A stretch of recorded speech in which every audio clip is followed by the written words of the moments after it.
Namaskar, good morning, Sat Sri Akal, Assalamu alaikum wa rahmatullahi wa barakatuh, Bismillah ar-Rahman ar-Rahim. This is Engineer Suraj Singh speaking from Faridabad, Bharat, India on this day of 27 July 2020. Another day of life for interaction with people, friends, all one regarding professional issues and regarding whatever else is what comes to my mind, which I think is important for to share that.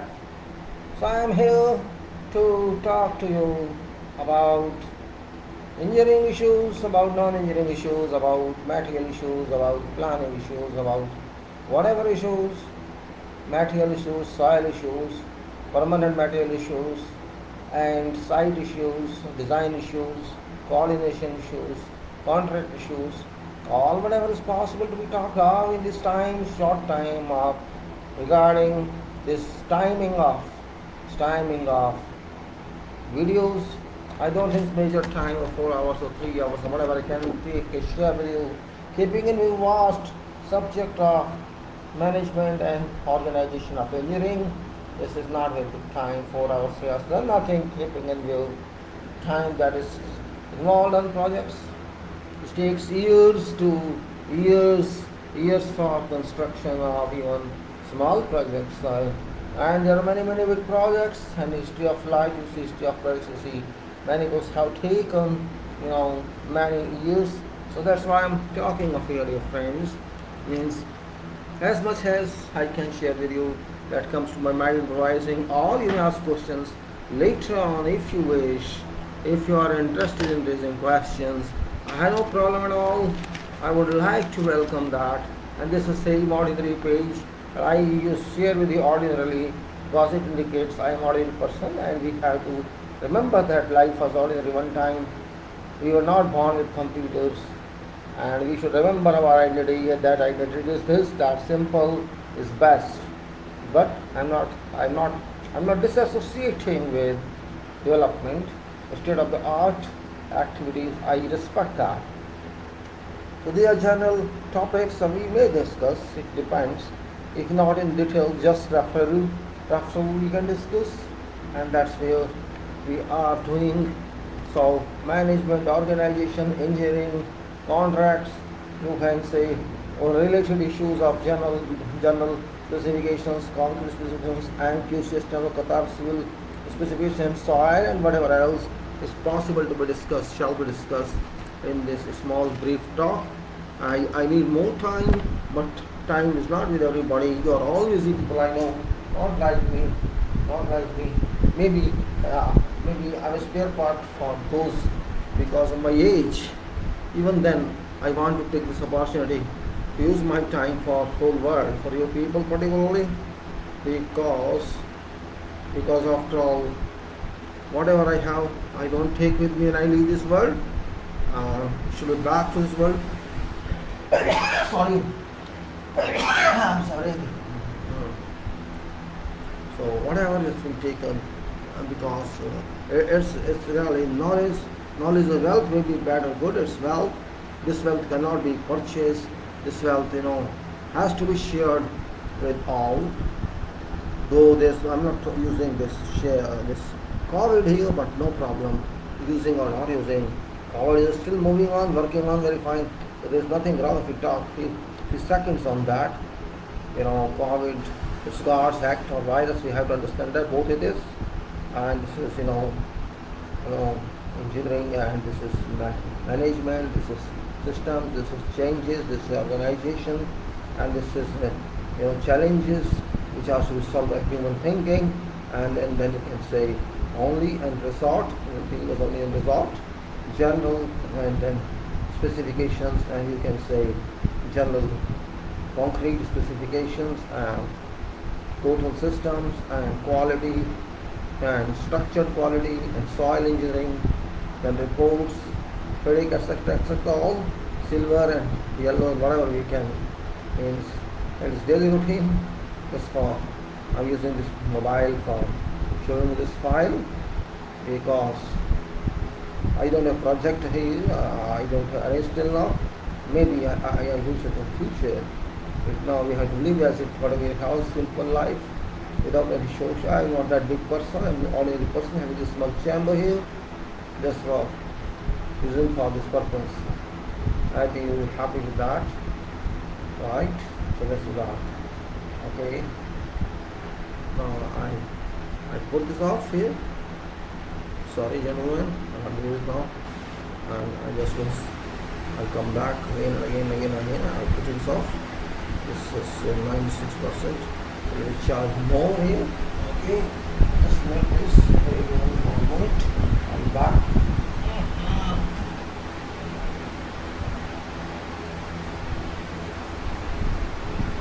Life is very simple. It is not simple, it should be simple. Complicating life is no meaning, because complicating life, because God is not complicated, nobody is complicated. We have made everything complicated. I've been just browsed some news regarding COVID-19. Just for information, saying France may impose another general lockdown or localized lockdowns, and Spain is also a problem, and there are so many issues. So many countries are raising. Hong Kong is also again in problem. China again in problem. China and Xinjiang, many cities is still spreading, and like America has a big problem, and Brazil is in the problem. There are 2.3 million cases in Brazil, more than 80,000 deaths in Brazil, and America is reaching more than 4 million, maybe 4.25, and our country is having more than 1.3 million, and we have around 50,000 cases per day. Same thing, America is having about 70 to 80,000 cases per day, and Corona is moving very fast. COVID-19 is moving fast. I'm just informing you what's the status of this. The status is that Corona cannot be controlled now. There's no movement at all, because scientists have not been able to succeed what I want to get. And victories for Corona. Currently, Corona is victorious. Since it came here, nobody could control, identify it, and means Corona is whether living being or something else. You don't know. Maybe it's soul. It's not physical entity. I assume that, but still, saying means one has to be careful. Everybody has to be careful. Don't be neglected. Now, don't neglect yourself. Don't ignore yourself. Take precautions. Whatever you want possible. This is only my message, because Corona is not going to leave this. But soon as it happens, because it's something very, specific. First time in history of world, all over the world, it has taken over control, and people are failure. Productions are failure. Scientists are failure. All are failure. You cannot identify its cause from where it started and how it is. Means just blaming someone is no use. Means when it's not understood, when we can say that we are helpless and we have to control ourselves. Well, I'm not going to waste time in Corona. I'm just saying that. Few seconds I said, a few seconds. Oh, now our daily subject is as I said, engineering management, engineering materials, which includes engineering materials, which engineering design, which engineering field, engineering concept, engineering feasibility, engineering everything. Engineering feasibility report means it's possible or not. You have to see that depends on feasibility report, and feasibility is a part of engineering, and field is a part of engineering, and the design is a part of engineering, and building is a part of engineering. You can say, the specification is a part of engineering. You can say planning and safety and quality and all are part of engineering, and site execution is a part of engineering, site supervision is a part of engineering, and you can say material procurement is a part of engineering, and whatever else is done is a part of engineering. Engineering is a very wide field, so it's a whole duration it takes off. It takes years for one project. Just imagine one project takes many years, sometimes takes many months or many years. You see, even in our country, for small building it takes 1 year, 2 years sometimes, and you see when there are fast track projects, even that take 2 or 3 years in some cases. It means every project has lives of it's being done about many years. It is many years which you take, it must be used for many years. It's not you take 2 or 3 years, but it's making, you can say making is from inception to delivery of that. That's called complete stage of engineering, including that, because suppose it takes 2 to 3 years, then there must be a life of 100 years or 50 years. So it is a question here that it's not a small item, it's very big. It's not I can go buy some vegetable or some milk bucket and say, okay, I consume and throw it. It's not like that. Projects, materials, goods. For now, goods are called, according to the system, we call them goods or goods. Now, goods. These are projects, deliveries. These are life, more than human life. Human lives for 100 years, 80 years, 120 years maximum. But these products may live more and more and more. Your 3 or 3 generations may use same building, building just for many years. Eiffel Tower is still there, because Red Fort is there, because Taj Mahal is still there, because many all over the world you will still find which is there. You can say image still there is one mosque in Turkey. But there's a dispute by international, international, but there's no, well, that's the political dispute I'm saying is that structure has been there for 14.5 years, and there are so many such projects all over the world. This means if human wants, human can do a lot. But that's the point here, human can do a lot. Human does it. But which human? Hardly 0.01% people are there who can think, who can do something, who can think, what purpose of my earth? What's the problem of my earth is? I have to see myself, to check, examine myself. After all, what's the purpose of my being here on this planet? There's some purpose. Everybody's purpose.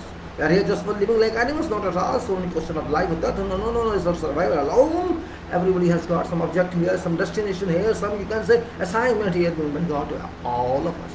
What's that? Do I know that? I will forget it. I got in my car and I left that place. When I reached here, I got this body and I forgot that. I cannot forget that. I feel I am forgetting that, but no, I cannot forget that.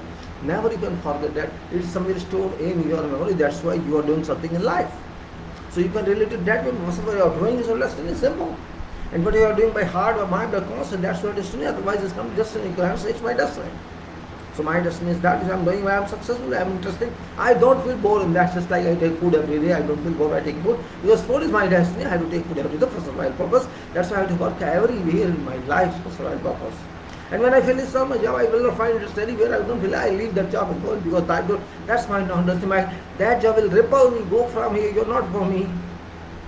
Because that job knows this person is not suitable for me. So I am suitable for something else. So I'll go there. This means my destiny is not directly given to me. It's given to me indirectly. When I am successful, I am doing successfully, I feel happy. I sleep every night. I don't feel any problem. That is my destiny. Relative destiny, you can call it, just like in engineering, relative to specific gravity, relative to this and that, everything relative, meter is relative to some measurement cap somewhere else, same thing, something here, temperature, something else, like that. Relative management, you can say relative, every term is relative. So that's my relative destiny. If I am doing here, I'm busy on something, that's my I and you do continuously without any problem. That's my destiny. If I am an engineer, I study engineering for so many years, I don't find difficulty there, I don't have any problem there, I don't feel any bored somewhere, I just came out of passing that. I still am busy in that for many years, more than 40 years, how busy in engineering. So I can say, oh, you may be in any field for more than 3 or 40 years, that's my destiny, that's why you're there, otherwise you won't be there.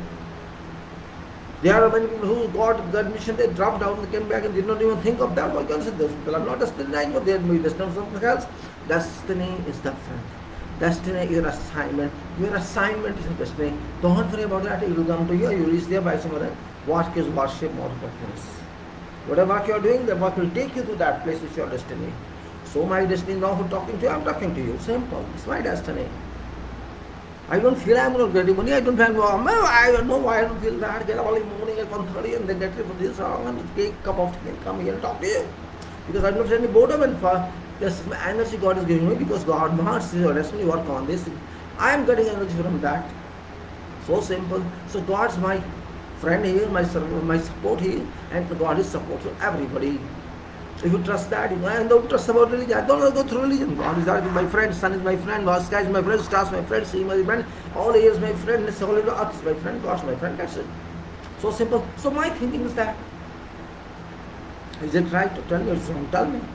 Don't you think like that? So think like, if you don't think like that, you'll mistake. Don't go through an authority. Why should I go through someone? Oh, tell me, Guruji, you are here, you tell me what I don't need Guruji, because God's there, my Guru. Whoever is out, God's there, my Guru. I believe in that. I am getting support from God. That's good for me, because I am instrument of God. I am medium of God. God is in something. It's desire of God. You go and you be in the body of this human and you work here for this and come back. That's what it says about, So I am saying, dear my friends, by luck, by blessings of God, I came into engineering field. He got me education. Maybe previously educated from there, I don't know. Must be something here. There's a relative designation here. You must, because without study you can't be do. So God study gave me the certificate, and I have been working in good or bad, whatever way, in engineering. So everybody is working like that. Here you got destiny here, you are here. This is not spiritual talk, this is nothing like that, it's a fact management. You have to understand what we are. First we have to understand ourselves. We have to understand those people around us. In my family, I have to understand who are they. My friends, I have to understand who are they. And I have to understand society, and then I have to understand nation, I have to understand the whole world, and in fact I have to understand humanity in whose contact I come every day. You can't understand everybody, but at least those who stay there for many months or years, you have to understand them. Your project people, your family people, your relatives, to whom you have permanent contact or long duration contact, which you cannot avoid. Even if you like that, you can't avoid that. But they are your relatives indirectly or directly, blood relatives or extended family relatives, or they are your friends or your professional fraternity, whom you come. You have to know about them, because you have to know. Until you know about it, you can't do. You believe is one thing and trust is one thing. You cannot say I believe them and trust them. But intellectually you have to understand. Intellect is always higher, remember. Faith is one thing, sentimental is one thing, emotion is one thing, that's all part of life. And you remember, if you compare emotions with mind, sometimes emotions are too high, which breaks your mind sleeps then. Or sometimes intellect is so high, mind uses so high, emotions are suppressed. Both are interactive. Suppressions of emotion is better than suppressions of mind, remember. Mind can help you, so emotions can't help you. Yes, in emotions you are very powerful. You think, I have to do this good or bad. You won't think, you not lies. Maybe you are knowing, you know that it's bad, still you do that. That's emotional management. It breaks your thinking power, it breaks your chain of arrangement of mind. It just does what you want. It makes you do that. That's emotional management. That's why professionals should avoid this. This is not good for professional to be emotional. Yes, you have to be emotional with work, not emotional with economy, not emotional with people. You have to be emotional for dedication, but you have to use mind. Don't forget, without using your mind you can't move. Without using understanding of the theory you can't move. Without understanding a formula you cannot move. That's your test. You have to understand every point. You have to read every book. You have to understand. Until you understand, you can't do that. It's a very important point to understand that. And if you can't understand, you can't move at all. Purpose of study is intellectualism, to train your mind, to train your mind cells, to inculcate, to infill certain software so that it remains permanently in your mind. Whenever you call, it comes back and helps you. Just like 1, 2, 3, 4 counting, you remember, just like tables you remember, just like many other words you remember, just like some words which can't go out from just a part of dictionary in your mind, and whatever you think you remember, study in your mind. Remember, mind is a very powerful instrument to use accordingly. If you don't use your mind accordingly, you will use something, you lose everything. That's why I say apply your mind in engineering profession or whatever profession you are. I'm in engineering profession. I have to use my mind for engineering. Means if I do for engineering, I use for development of society, development of nation, even economy, all we have to develop. That's why I say when I say engineering, use materials first. We have to use what's the purpose of engineering? Is the purpose to think first. How to develop, think first. How to develop the best way, optimally, economically, in a way that survives. Development means we should be, first of all, you should be friend with the environment. We have to think of what now nature is living, we have to do that. We have to live with nature, and we have to develop according to natural requirement, not according to destructive requirement. Means we should not work against nature, we should not against the earth. If you think that way, you will get better results. You will apply your engineering sense that way. Otherwise, you will miss everything. My general talks are regarding management in engineering and engineering management both. Engineering management, engineering. When I say management engineering and engineering management are two different. There is engineering, of course, but engineering is social engineering also, human engineering also. Engineering is something where mind is applied. Engineering means application of mind. Simple. That's basic term of engineering. It means to do something with certain system. Not to be blind. You have to do something with certain basis of system. Remember, this world itself is engineered. Universe was engineered. Solar system was engineered. Just think of sometime you have to think. Once thinking leads you somewhere, just start thinking on something, you will find something. You are a civil engineer, I am an engineer. Hundreds and thousands of engineers are there. We think a lot, we talk a lot. We think of theories and we think of practicals and we think of this method and that method. We think a lot about what we are doing now or not. When I say now, it doesn't mean now at this moment. It means For many decades you have been doing that, so it's included now because it's not 5 lakh years or 500,000 years old. The hail is the gate. What we are doing? We think and do what? We think for small structure, we do that. We think for small vehicle, we do that. We think for something, we do that. And there were people who started all this also. Somebody started wheel, somebody started something else, somebody gave gravity, somebody gave us zero, somebody gave means everything was delivered by someone at one time or other time. That someone, what he did, that didn't had interest in money, that person wanted to deliver something because it was his job. That person delivered, then left this world. We are still using that. This means that person delivered mind to us. We don't know his body, we don't know his face, we don't know anything, but we know what that soul delivered to us. We are also saying we have to deliver. We always remain busy in making money. Make money. But we don't think what to do with this money. We just leave it here and go. Everyone does that. What's then destination of this money? Nothing. If you say anybody, you are very successful, you have billions with you, billions of dollars with you, but you can't take them. Whatever you give to public, you take. Even if you distribute your money to public, you won't take anything. The public won't remark, say, oh, that person was foolish, they gave us money. But when you give your mind, deliver something, they will remember you, your work, not maybe your face, but your work has shown. There was a person who delivered to us this. There was a teacher who delivered this knowledge. I won't remember even face, or maybe I forget that person, but I say, some teacher, some guru, I call guru or teacher, the same thing. That person delivered to me this, and I remember that. That's why I say, you have to understand whole concept of engineering in a different way. We have to use a mind, use intelligence, use everything. Do not worry, we should not worry about what others say. And engineering is that is in isolation. Engineering is not a unified job. You cannot work in engineering through, you can't 10 engineers work together. No, 9 minds can't work together. Minds have difference of opinions and everybody has got different efficiency. Yes, you can work in a team, official team, but otherwise you can work together because thinking is involved in every engineering act. Thinking is involved, thoughts are involved, thinking, everybody has different levels of thinking, everybody has different efficiencies of thinking. If somebody thinks like a kid and somebody thinks like a mature person, it depends. But those who keep in mind some destiny, I have to deliver this is my mission currently, this is my objective currently for working. That depends on what sort of project is that. If you think big, you have a big objective in your mind, provided you get support for that, you think about that, you will reach that, you will attain that. And if you think for small, you will attain that.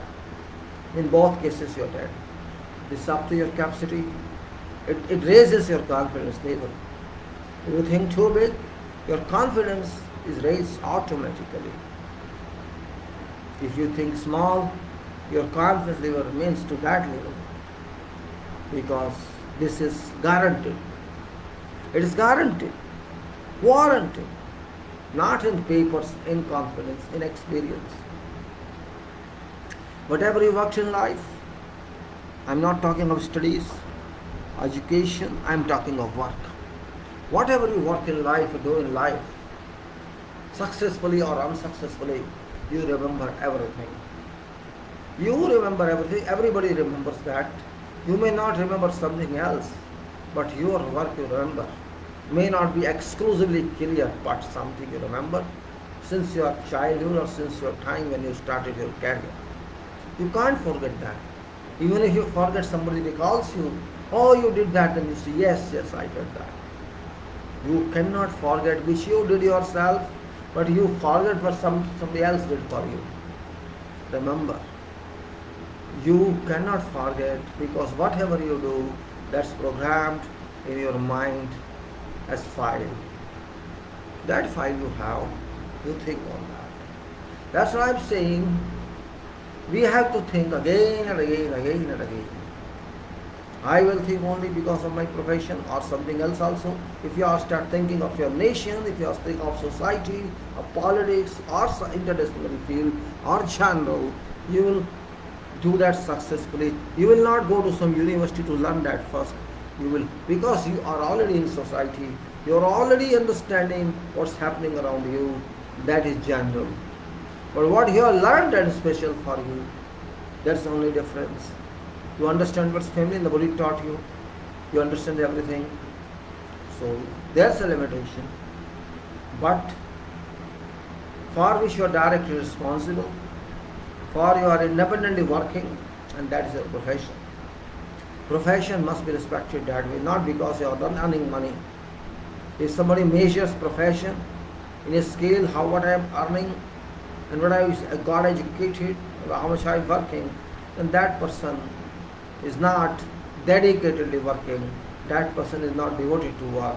Yes, that's one part, but you cannot concentrate on that. I am getting this much money and I have to do that.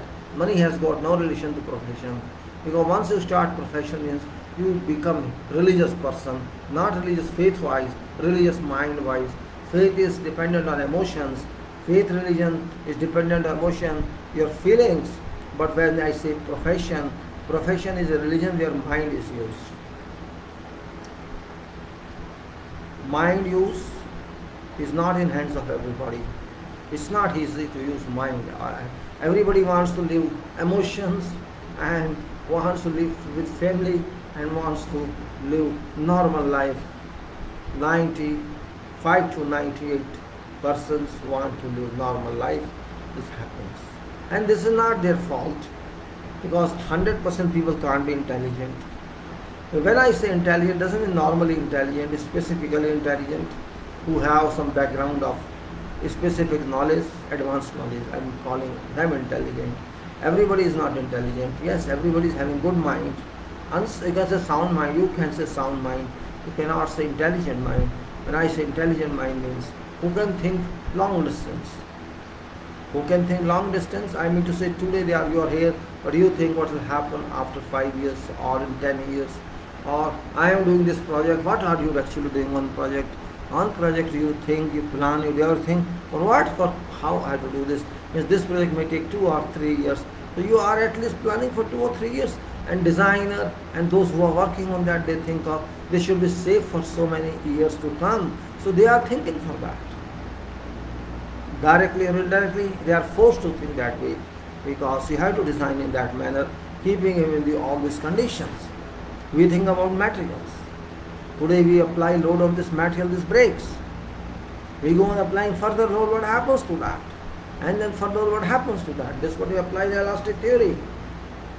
Stress and strain, the original very, very common formula. Very, very small formula. Very, very elementary formula. Stress upon strain is Young modulus, we say. But what happens is that elastic theory it is.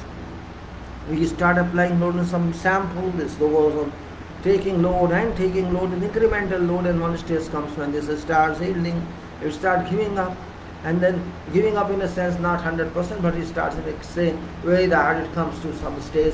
We call this elastic stage where it's proportional to that, stress is proportional to strain, and then you say it's now changing to some other state and going to yield state. But here it says I am not able to work for you again and again, and then it comes as a plastic stage, and then this is stage and that is stage. And then collapse stage, the various stages in the concrete stage, in a reinforcement stage, in I can say structural stage, in every material that various stages come into picture. This is life. Where I'm young, I'm child, when I become adolescence, and I become say, oh, I am now too young, I am little more young, I'm middle aged now. I'm now old, I'm now senior, and now I'm that. It's not same. Still, every time you collapse in the latest one. I think it's same. We have to compare that thing. I'm not here to teach you all this. No. Just referring to you what profession is. Our profession is same. We say When I say I'm a professional, I want engineering, I am doing engineering, this means I am taking care of earth. I am using earth blessed resources. I am saying blessed because earth bless every resource. No one else can do. Earth means not this solid part of earth, but God part of earth, God given earth. So I respect this as a part of nature because we cannot control it. It's controlled by nature, controlled by God. Not only this earth, but also all other planetary objects are controlled by God. So we can say, I'm not titling any name of religion, but I'm saying work of God. Of course, this is work of God. This is not God of a name. And we are using this work of God, some blessings for our engineering, to be very frank. If there is no earth, I'm not there, you are not there, no one is there. If there is earth, I'm there, you are there. And we are not bringing materials from another planets, we are using all metals available on earth. So origin of our engineering is earth. Origin of economy is earth. Origin of everybody is earth. Origin of humanity is earth. So earth is origin, you can say. Evolution of something else, I am saying earth is origin. We will think how is earth made, that's not our point. If somebody asks you, we have a project, okay, we make one earth. Can you think of that? Let's make one earth. We can't make one earth. That's not possible, it's not in a poem. That's beyond our science and beyond our engineering. Because we can't, where will we go? There's no location. How can we go? We can't go there. And how much material we have, from where we get the material? Now we are saying this is earth, we are staying on this and we are taking material from this. That's beauty of earth. We are taking each and every part of the wealth this earth has, our time. We take from here. And that's we call engineering. And not only engineering, all field, all disciplines, all mechanisms share material from earth. This point we cannot understand openly. Because we stay in imaginary world, in a fake world thinking, you say. Just like, just for your amusement, I am saying, this is a patal lok. I always think, what does it mean after all? When I was too young, okay, I had to care for that. Now I'm not shy, I can think after this patal lok. They say only there's a patal lok, but they don't know. They say Sagar Manthan, which Sagar Manthan they don't know. That's what I'm saying. They are something which is only hypothetical without having any physical existence. That's what I'm saying. We believe in that when we believe in faith. We have faith. But when we use mind captures faith. Mind captures your emotions. So mind is police for emotions. Otherwise, mind is beaten by emotions. Both possibilities are there. I just try to refer like this for purpose of understanding engineering. Engineering is safe. If you understand engineering as your food, I mean to say food as your requirement, then you will be a happy person. Because engineering is not weighed in terms of money, in terms of economy. Engineering has nothing to do with economy. We say it is there because we can sell everything relatively. We sell each other everything. That's economy. So, oh, I am selling this much, my GDP is this much. But there's nothing actually as such. This is all hypothetical. There's no economy, there's no GDP, there's no such. Terms are there because of measurement. There's nothing as such.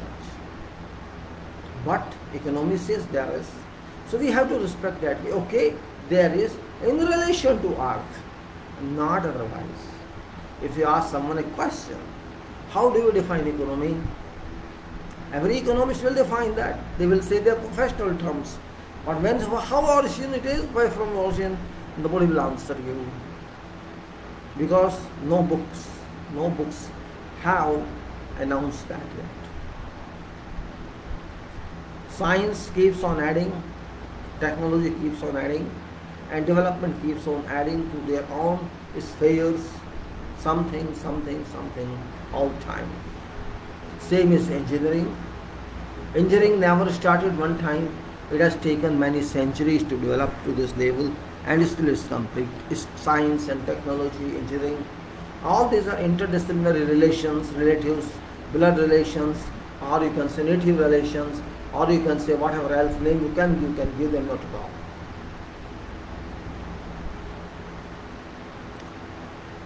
When I say engineer, I'm not referring to myself, I'm referring to something else.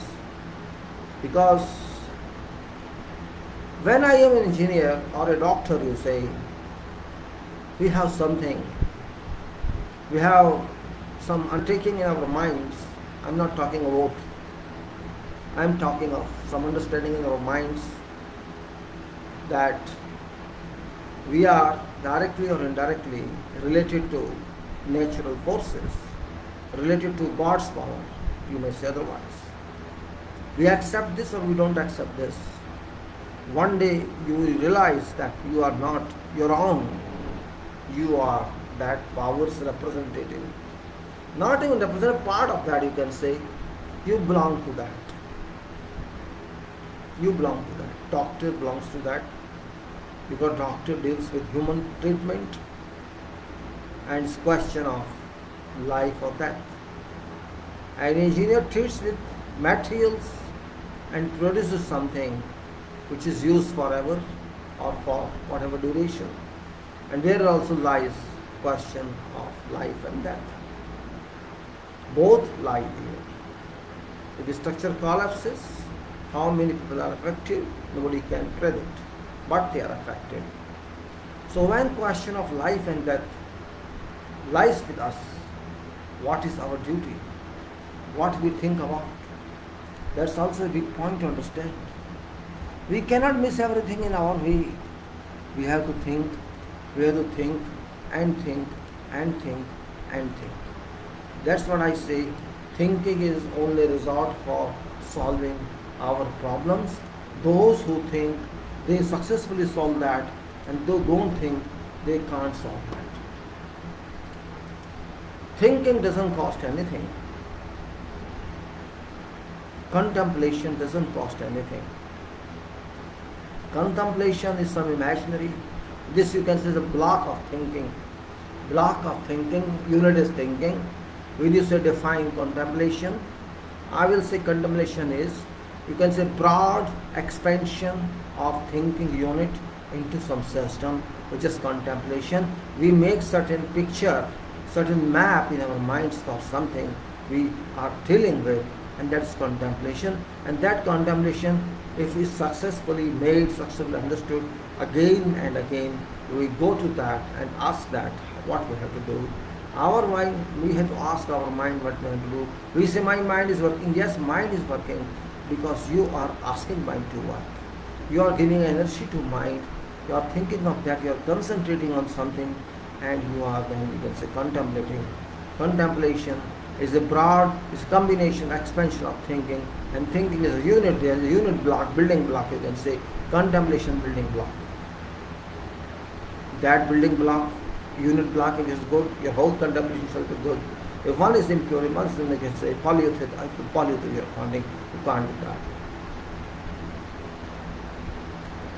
Maybe you say all time is just talking irrelevantly, wasting our time and seeing that I'm making so many so many hours interview, videos. No, my dear friends, not that. I want to change. I want to let you understand what psychology is all about.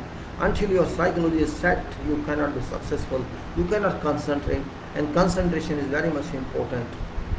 Concentration means you have to focus on something for hours, for days, for years, for months to get some answer. There's a track. Concentration is not imagination, it's a mind track.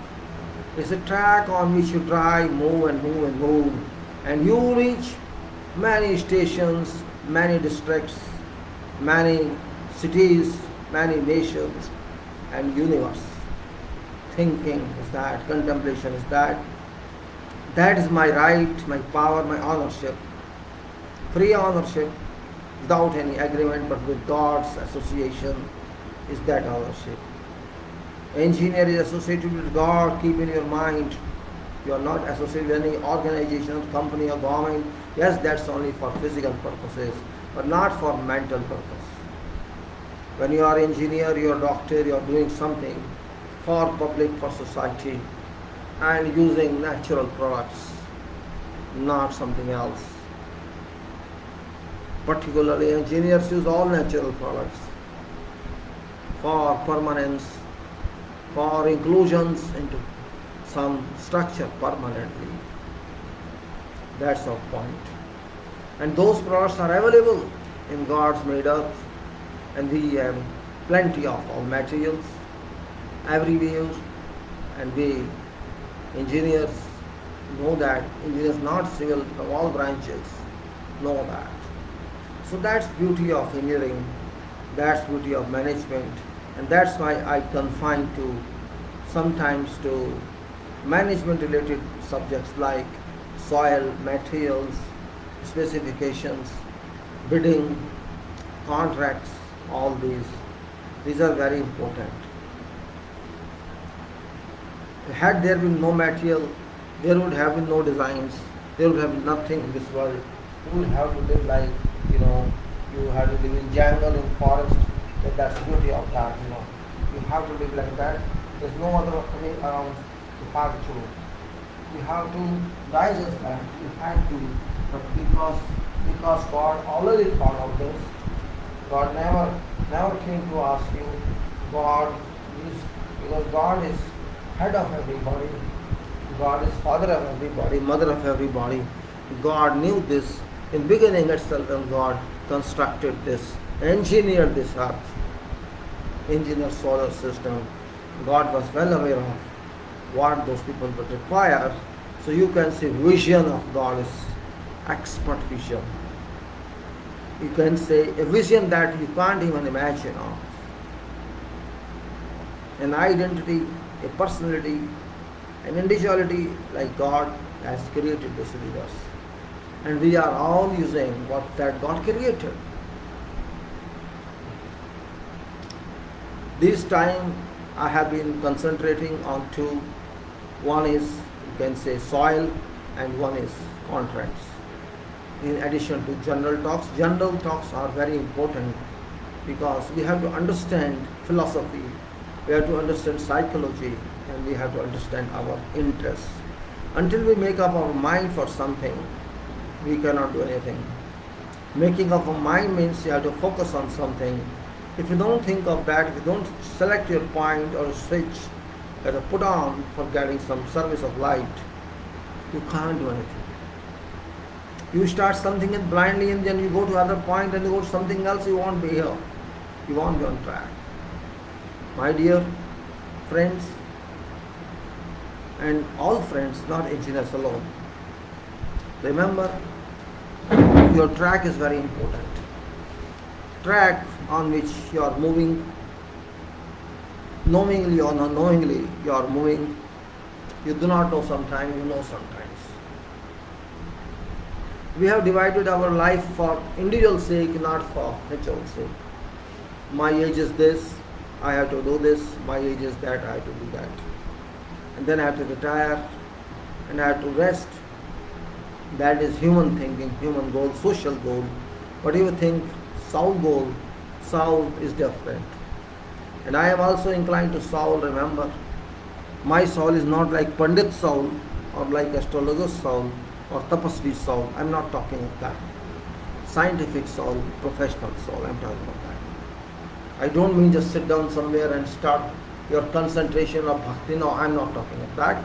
And I don't believe in that, to be very frank. My formula is different. Because you are here to work on this planet. God expects you do something, contribute something to this earth. Because this earth is not for those people who are living here. Everybody has to leave one day. No one can stay here forever.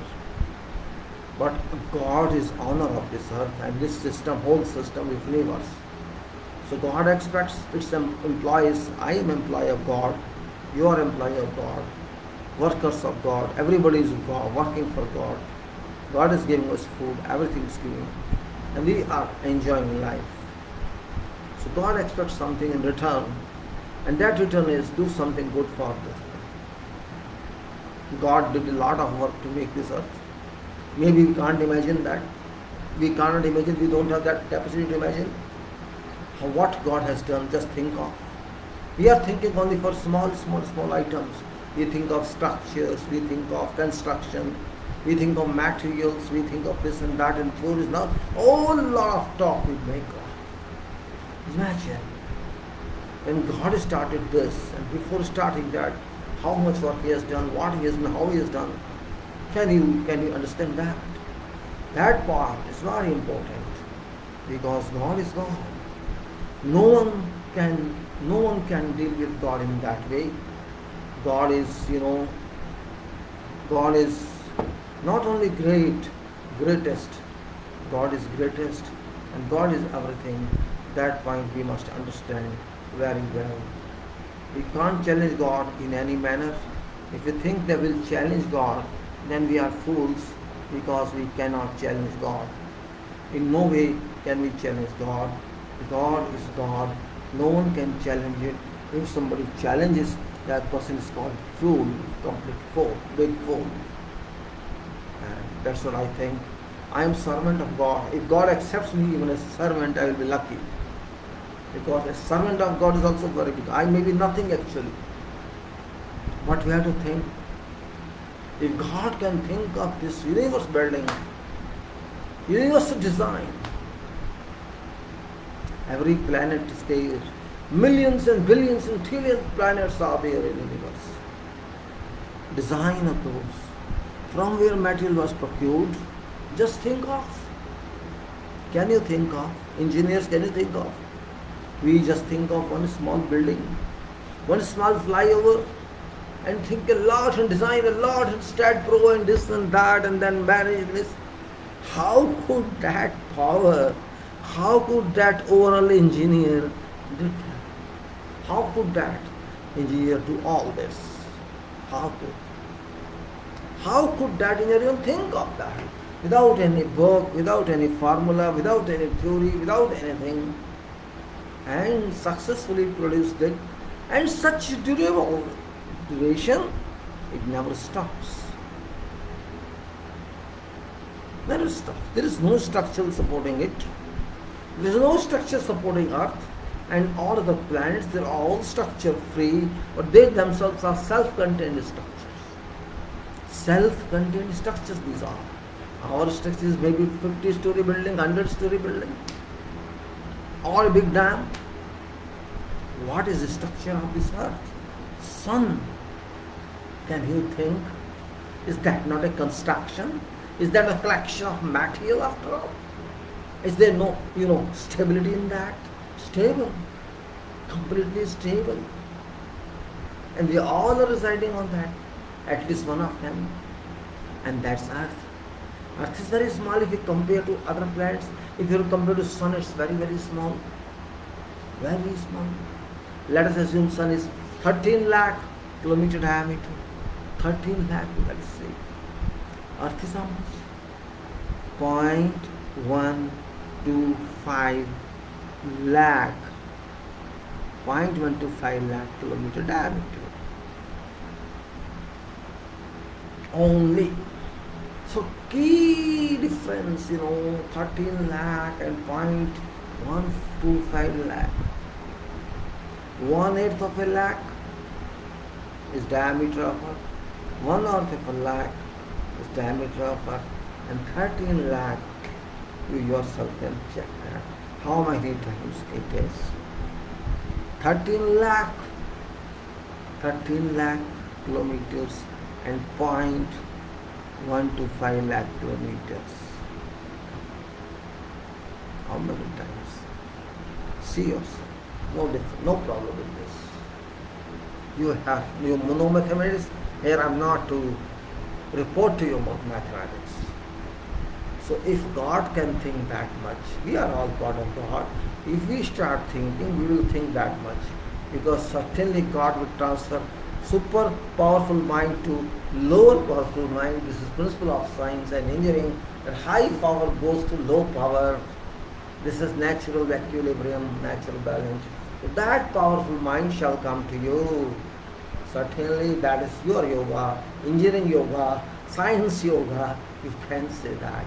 Connection to God. If you demand something, God will give you, never refuse you. because you are not going to sell God's product, you are going to use it for God's people.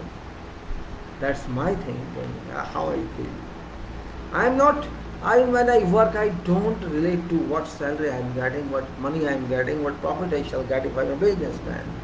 That's not my charter, my duty, because I am nowhere involved. I am not doing anything on my own. I have no resources with me. I have no mind with me, only this mind, no other mind. But this mind can't work if I don't have support, if I don't have human resources, if I don't have equipment, if I don't have technology, if I don't have resources or material, I don't have anything, how shall I work? That person says, I am very rich, I am this number, that person is number big fool, biggest fool of world, because you did not do anything on your own. It's your good luck, it's a credit that you are given this title, the biggest person, richest person, but this is not your achievement. This is a collective achievement. Had there been no resources, you would not have done anything. So you should be thankful to whole people, whole world, that you could make this for people, not for you. Nothing belongs to you. Remember, we are all doing service agreement here. We are nowhere in honor of everything. Fact is that even if we are honor for title, we say it is relational ownership. It's not original ownership. It's relational because it's to my relation till I am living, and that day I die, that relationship is terminated. So simple. This point, if we don't understand, we can't live, we can't do perfect job. So I am just trying to explain everything like that. Just you can first of all realize facts, that you are not honor of everything. You are not honor of everything. You must have developed an atomic power in your mind. You must inculcate a feeling in your mind, intellectual feeling, not emotional feeling, that you have to do service to God. That service can't be done in any temple or church or wherever worship place. It has to be done on facts. It has to be done with people. It has to be done on earth.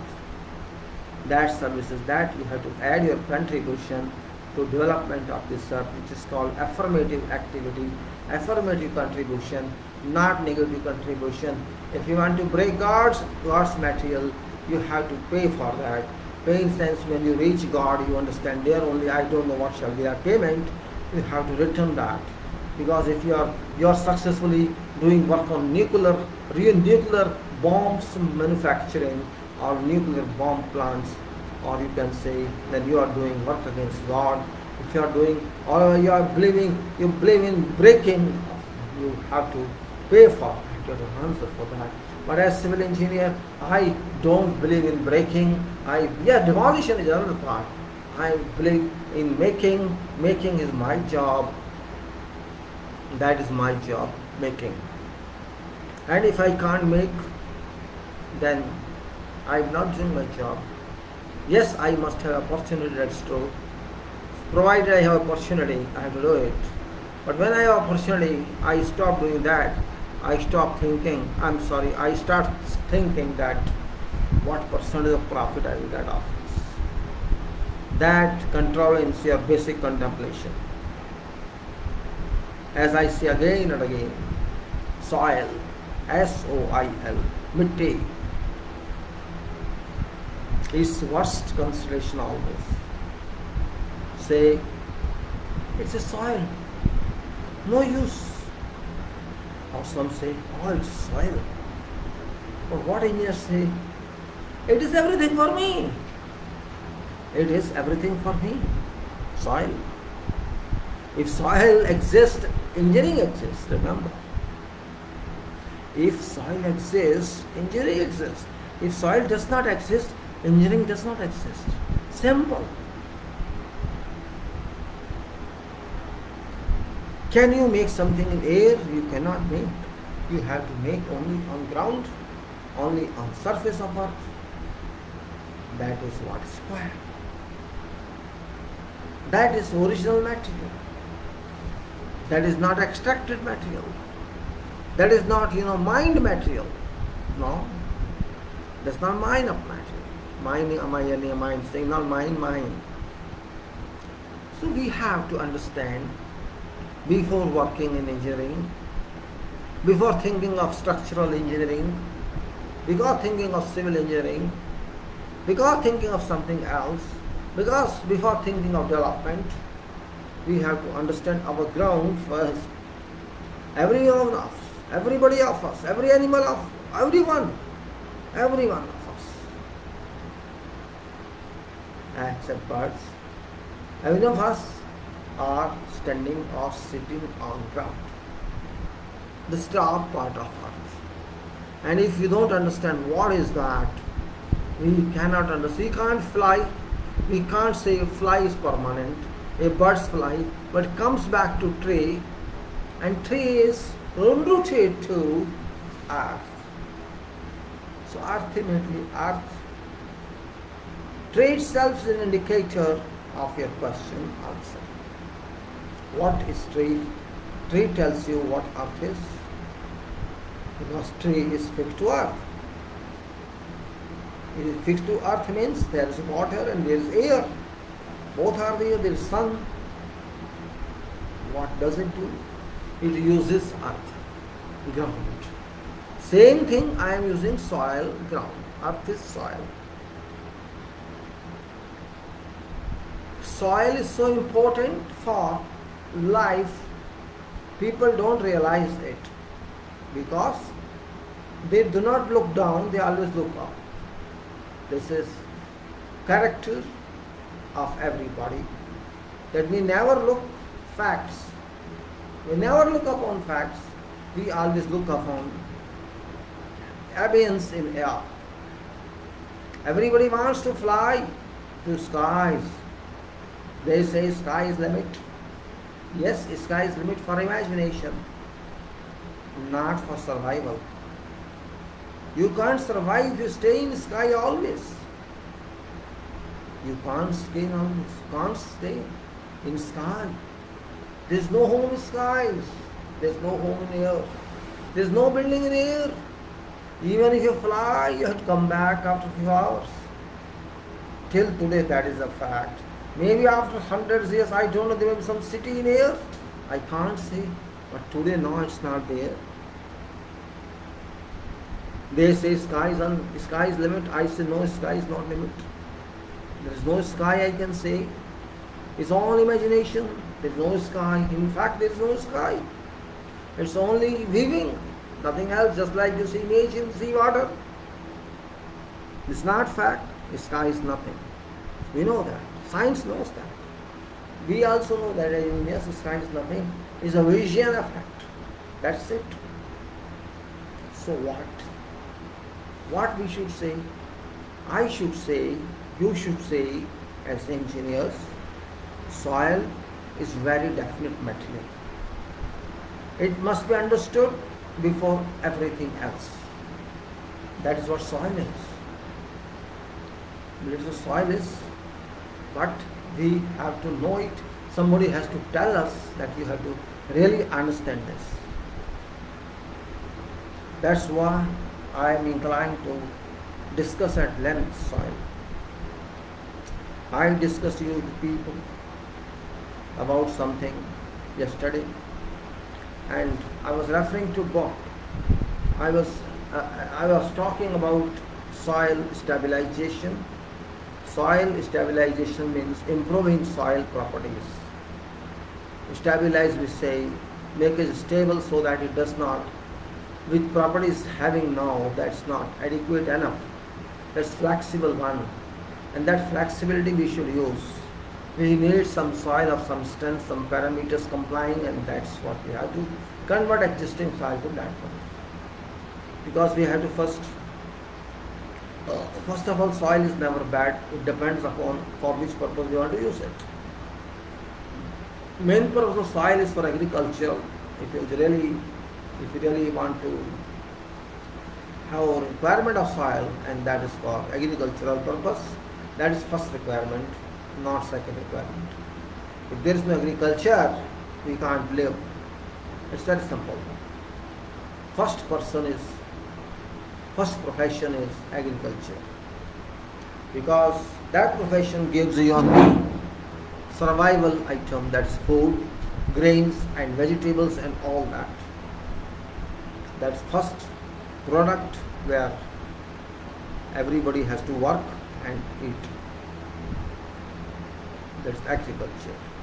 Soil, whatever is available in nature, is approximately agricultural oriented.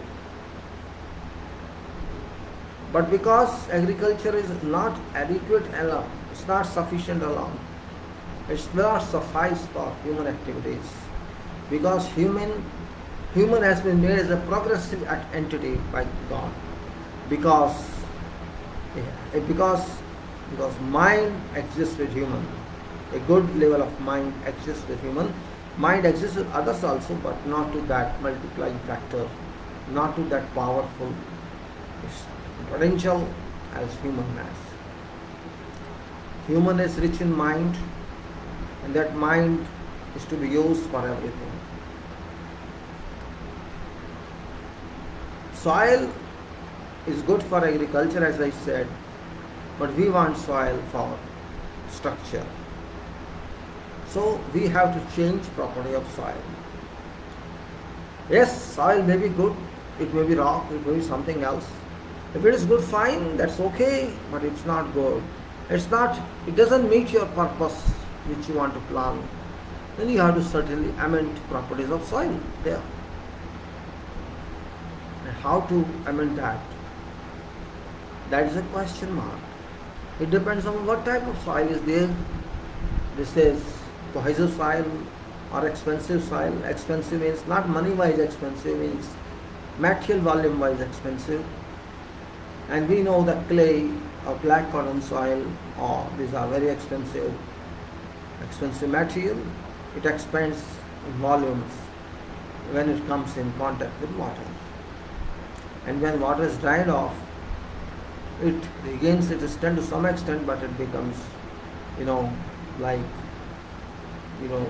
shrinks, it reduces in volume, and when it reduces in volume, it expels all water from this, or water evaporates by heat management.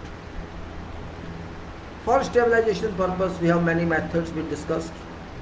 In stabilization, and it is very powerful, it's very interesting. We discussed about, can say, what were methods, you remember? Mechanical stabilization we discussed, and cement stabilization, lime stabilization, bitumen stabilization, membrane stabilization, electrical and thermal and chemical. There were some methods we talked about, and some of them we discussed also. I tried to add something to that. Now, there are ways, it is lime stabilization, traveling, already we have done this, other methods. Now we have discussed about, there's lime stabilization we have to discuss, then we have to discuss with lime and cement and bitumen stabilization, membrane stabilization, chemical stabilization, thermal stabilization. All this we have to understand, all that. We have to do that, indeed we shall do that, but because books are not having explanatory answers, we have to refer to something else. Now, as far as this is concerned, I download many more files in this case, and I will like to talk on them little before jumping onto something else, and that's where it is. Now I'm going to talk, there is one file is stone column method in geoengineering projects.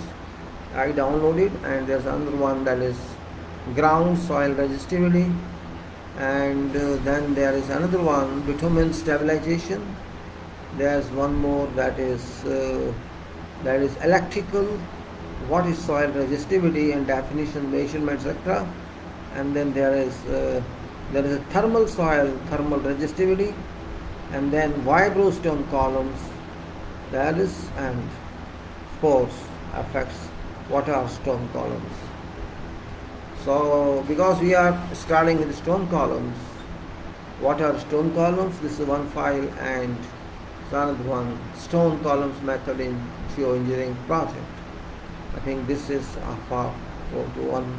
So let me just start with this. What are stone columns? And these two files I opened. I'm going to open these files, and what are stone columns? This one file. Then there's another file as well. Why is it open yet? I don't know. Let me see why this file is open. And this is another one, stone columns method. So this is stone column methods, and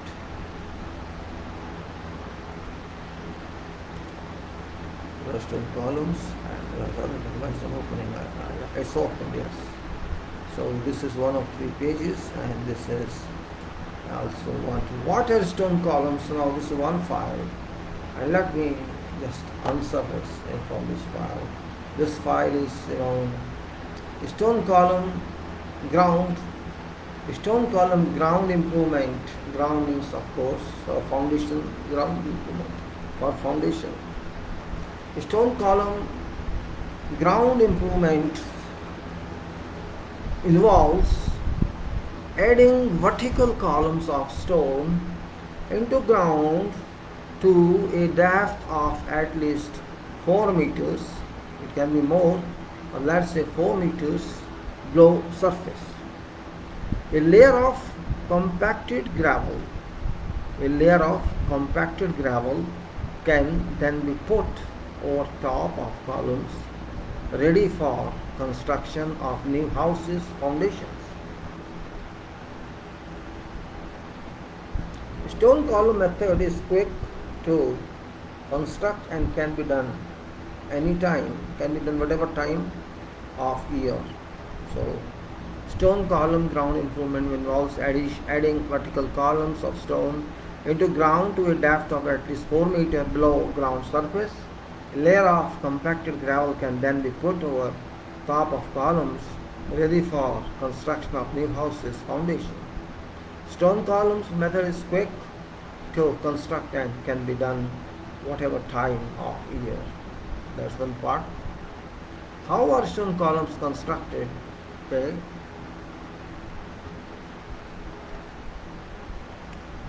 Stone columns are constructed by experienced contractors or applicators, you can say, using specialist equipment. Construction uses an excavator with a vibrating probe to feed stone into ground, forming a vertical column of stone. This method is through directly, piling in, directly embedding in a pre-formed column.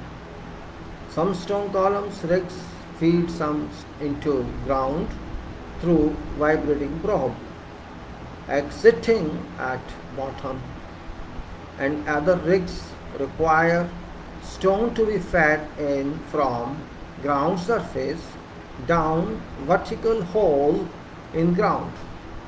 Both types use a vibrating probe that densifies surrounding soils to help feed stone into ground. Some stone column rigs feed stone into ground through vibrating probe, exiting at bottom, and other rigs require stone to be fed in from ground surface down vertical hole in ground. Both types use a vibrating probe that densifies surrounding soils to help feed stone into ground. The simple one, this is like pile we used to dry in past precast piles. So is not precast but preformed stone columns.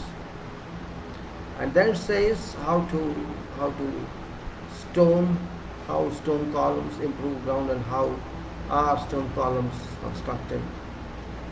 Now, stone columns help to limit amount and consequences of future liquefaction. What does it do? Stone columns help to limit amount and consequences of future liquefaction, densifying soil through vibration and introducing stone into soil, reinforcing soil creating a stiff composite soil mass. By achieving this, non-liquefying soil crust is thickened and stiffened to reduce likelihood of undulations, tilt and uneven ground surface subsistence from liquefaction of underlying soil layers, therefore reducing damage to house foundation. In addition, stone columns may sometimes provide soil with an increased drainage path.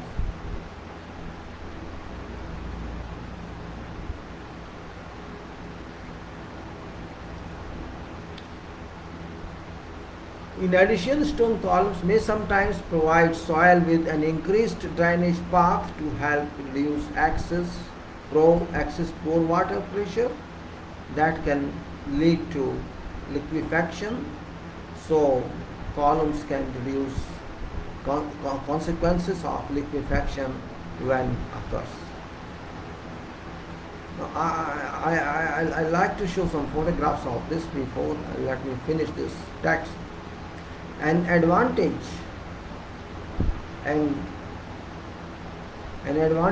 of stone column is that no dewatering or excavation is required for construction, and they typically have a short construction period. What soils suit stone columns? 1 minute please. Let me lubricate my throat. It's already more than 1 hour.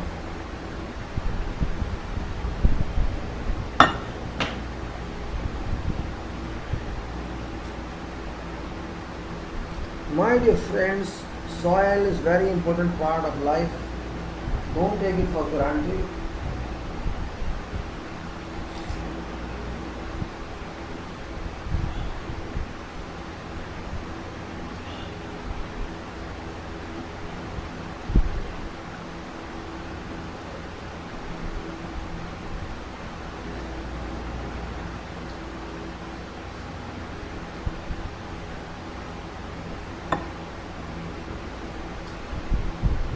Can't take soil for granted, and we have to find information from various sources, because information is important. If we have information, we can use it if it is reliable. If we don't have reliable information, then we have to find reliable information. But information I am giving you is based on experience. It's based on facts. It's not based on just books or imagination. It's based on some engineered information for engineers. So stone columns are best suited to sandy soils. It says a greater concentration of stone columns are required in siltier soils. If there is silt in soil or even in sand soil, there's silt, means greater concentration of stone columns are required in siltier soils because of large equipment required and requirement for an area to store stones, gravel. This method may not be practical for smaller properties or those with limited access. This one says. So let us go now. Space 2 of 2. I show you now some photographs based on my camera if I can. I will delete something, and as did I did yesterday. I have to delete something, add something. That's what should be done. I think my phone was off by the time that come back. It is off. Other file is which I am there with. Let us come now. My phone is off. I don't know how it is off.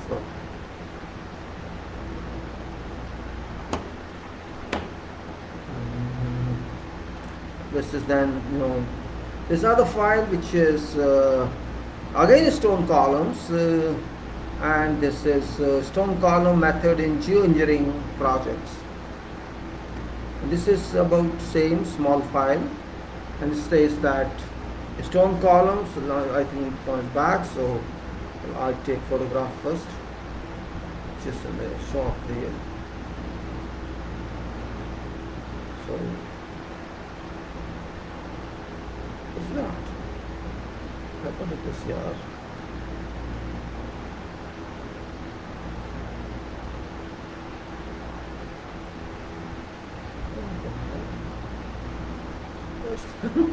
Some fun, I think.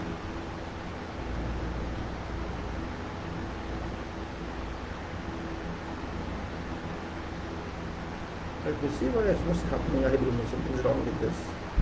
No problem.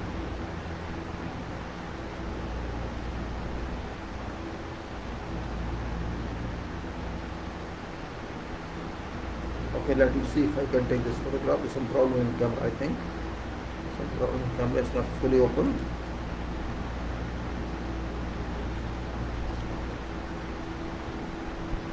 I think now it's open. Why is open? It's not open. Why open? Stone columns are commonly installed by water jetting.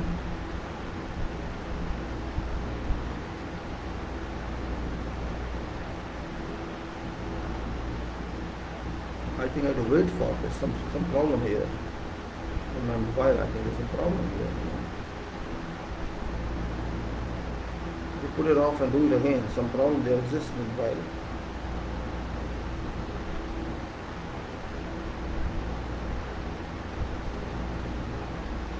Wait a minute, sorry.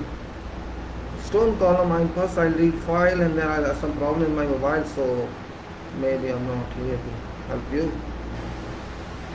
Let's come back. Let's see. Okay. Stone columns are commonly installed by water jetting or air jetting, cylindrically vibrating probes into ground to form holes.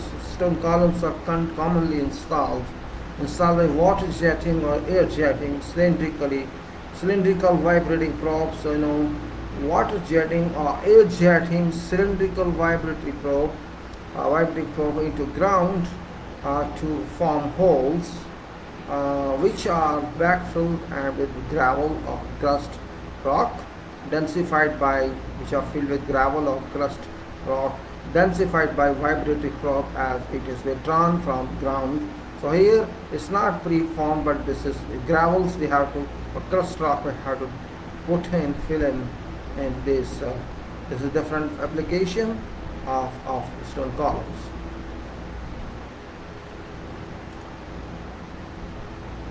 It says water jetting is part of vibratory floating.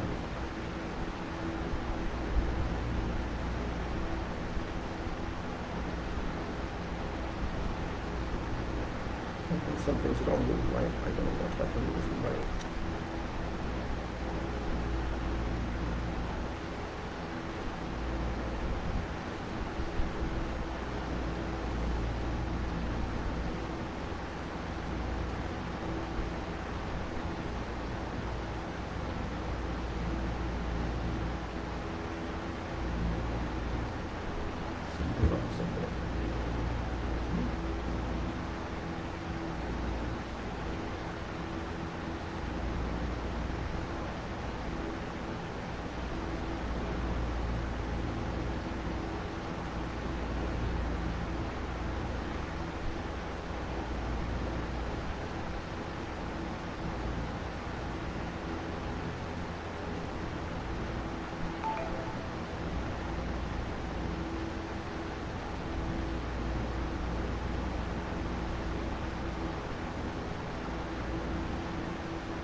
Alright, some problem in my well, sorry. So what I say, the stone columns are commonly installed by water jetting or radiating sonic vibrator probes into ground to form holes which are backfilled with gravel or crust rock densified by vibratory probe as it is withdrawn from ground. Water jetting is part of vibro floating. Water jetting is part of vibro floating technology. Why is the real problem this mobile? I don't know.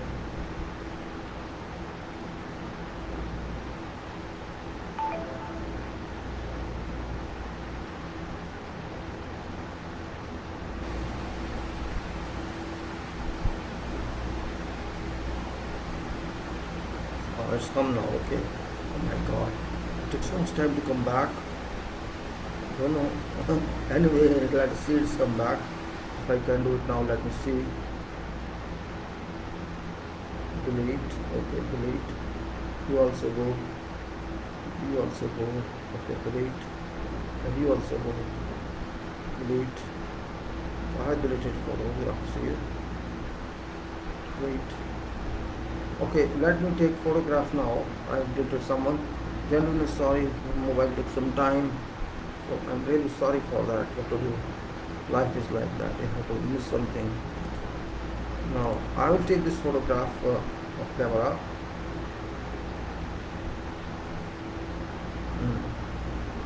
Let's take this photograph here. You see these two stations I am showing you.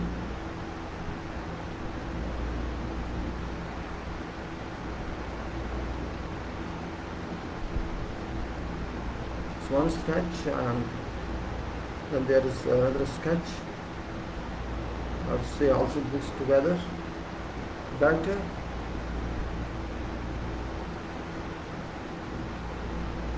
And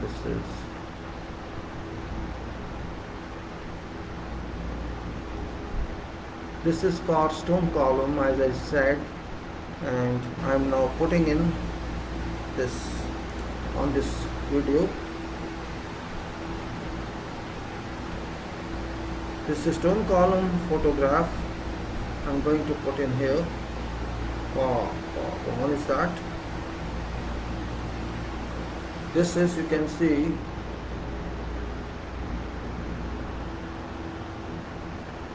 you see this is, you know, how stone column is being driven in after drilling, simultaneous drilling in.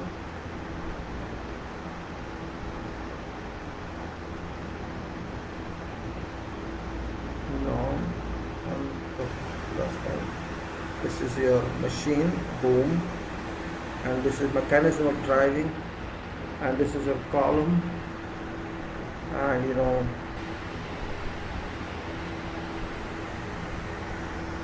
this is the location layout of where this can be driven. You can see various locations of stone column here. See, one, there's a staggered one, 1, 2, 3 on first row, then 2 on second row, and then like that, 3 and 2 and 3 and 2 there. This is what is location, how we drive them. So there are two sketches. One is photograph and one is drawing. This is what stone column is all about. This is directly preformed stone column driven into ground to improve ground, sand ground, stabilize ground, soil. This is the purpose. So I will take it off from here. There are other photographs too. So I'll take this off. And probably then I go to other one. This of course another one. This is this is, you can see, same one, and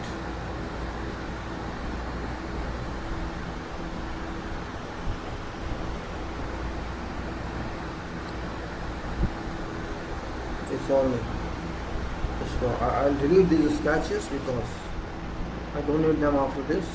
Let me delete them. My phone is not responding properly, so I delete them as well. I delete them. Delete this also. And maybe I'll delete someone else later on, so I'll keep them now here. And let me see other sketch in other file, and that's here. Now this is also, there may be some sketch in this, that you see, yes, there is a sketch. I think I showed you before also, even then I'll show you again, no problem, because this is not like what we did. This is a different type of sketch here. This is a different type, and this is here. This is not, this crust is stone in. This is not direct inside driving off that. This crust is stone in, and you'll see that. So this is that. And if I show you here,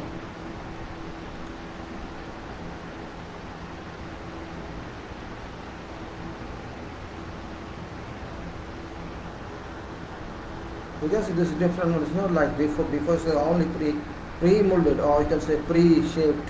This is not. This is crushed aggregates being added to that drilled portion, and this is being compacted in. This crushed aggregates are being compacted in this case. So our second file. You see the final product here. You can see like this. Final product here, and this is in process. You can see it's in process being done. The start of that. So this is that one. I take this now. What is it? Okay. Take it out as well because I will take more photographs. So I'll put off this. So let's move further. Now I'll read a file in full because one file I read. This file is, so I repeat, please don't mind. Stone columns are commonly installed by water jetting or air jetting cylindrical vibrating probes into ground to form holes, which we said it is drill holes, which are backfilled with gravel or crust rock densified by vibratory probe as it's returned from ground. Means we say densified by vibratory probe. When we take out them or withdraw from ground, same time these crust rock aggregates are densified by vibratory probe. Water jetting is part of vibroflotation technology. Vibroflotation technology, which is often referred to as vibro replacement or wet top fill method. Air jetting is part of vibro displacement. Air jetting is part of vibro displacement or dry top or bottom fill method. Sometimes pre-augering is used to reduce amount of ground displacement. Pre-augering is used to reduce amount of ground displacement during installation. Vibro replacement method has less displacement and vibration disturbance to surrounding ground than vibro displacement method. However, it has other environmental impacts due to slurry generated during installation. Stone columns carry more load than surrounding soils due to their greater stiffness.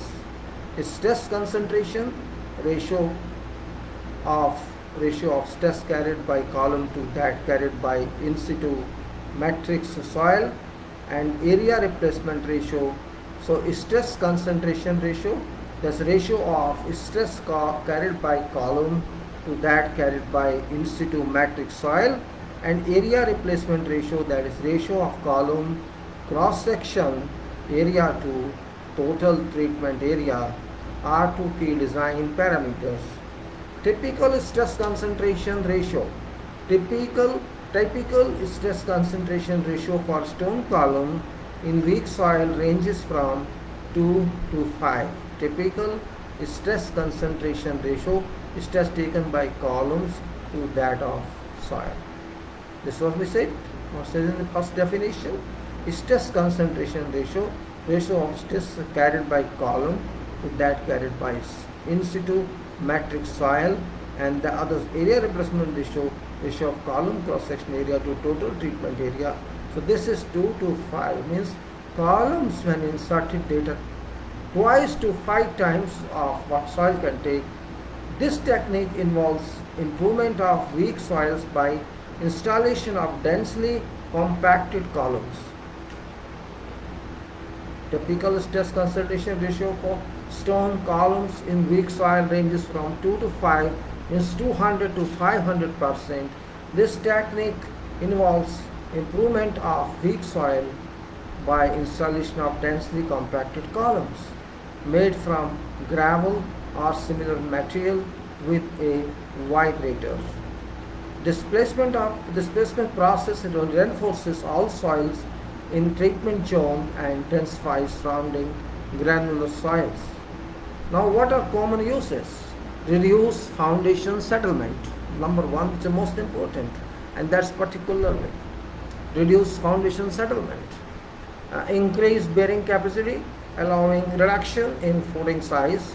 Increase stiffness, increase shear strength, reduce permeability, mitigate potential for liquefaction, permits shallow footing construction in treated fields, very effective for sand compaction and land reclamation. Advantages, this is uses. This was common use. The advantages: offers an economical alternative to piling, a versatile ground improvement method then can be adjusted to a wide variety of soil conditions and foundation requirements. Can be carried out to depths of up to 15 meters. Relatively quick execution, so subsequent structural works can follow very quickly. It means relatively quick execution so subsequent structural works can follow very quickly. Enables standard shallow foundations which can lead to savings, environmentally friendly as recycled materials can be used, extremely quiet with low vibration. That was properties of this, and this is from spargrp.com. Okay, just for this I can again say advantages better. Before that I say what are uses. Again, for information, this stone column reduces foundation settlement. When it means foundation settlement is reduced, bearing capacity is increased and allowing reduction in footing size, stiffness, soil stiff is increased, shear strength is increased, soil permeability is reduced, and liquefaction is mitigated, and footing construction, and you can say permits shallow footing construction and very effective for sand compaction and land reclamation. And its advantages are economical. Number one, it's economical to piling, a versatile ground improvement method that can be adjusted to a wide variety of soil conditions and foundation requirements, can be carried out to depths up to 15 meters, relatively quick execution, so subsequent structural works can follow very quickly. Enables standard shallow foundations which can lead to savings. Environmental friendly as recycled materials can be used, extremely quiet with low vibration. These are two files which I had to discuss with you about stone columns. Now we'll see, means we'll close these files, and these files are closed now. I'd like to take this other files because we have to discuss a lot on this. This was about stone columns. Now we have other methods in this case which are also very important one, but in fact very very important. And these files, these are shown our stone files. Now we say app ground soil resistivity, and then bitumen soil stabilization. Bitumen I'll take later on. Controls now is then what is soil resistivity, and I'll take up thermal soil treatment, and then I'll take a wire precipitation column. I've taken already this wine water stone column. These two I've taken. Now let me first go to block. What is actually left in because I have to sequence into block. That's very important point here. I was talking to you about soil stabilization from this because now in this stabilization process, what we said before, that cement stabilization, that's something else we've done already. Then we have to say traveling plant method, that's also there. Stationary plant only with lime stabilization, or before that you can say, let me leave lime stabilization just small here. We'll see how to handle that combination of lime and cement and lime fly ash building. Well, a lot of them, the fly ash and GGBS, we have all done that. So this is just for reading. Soil generally, this for lime stabilization, soil generally contains sand, soil generally contains sand, silt and clay fractions.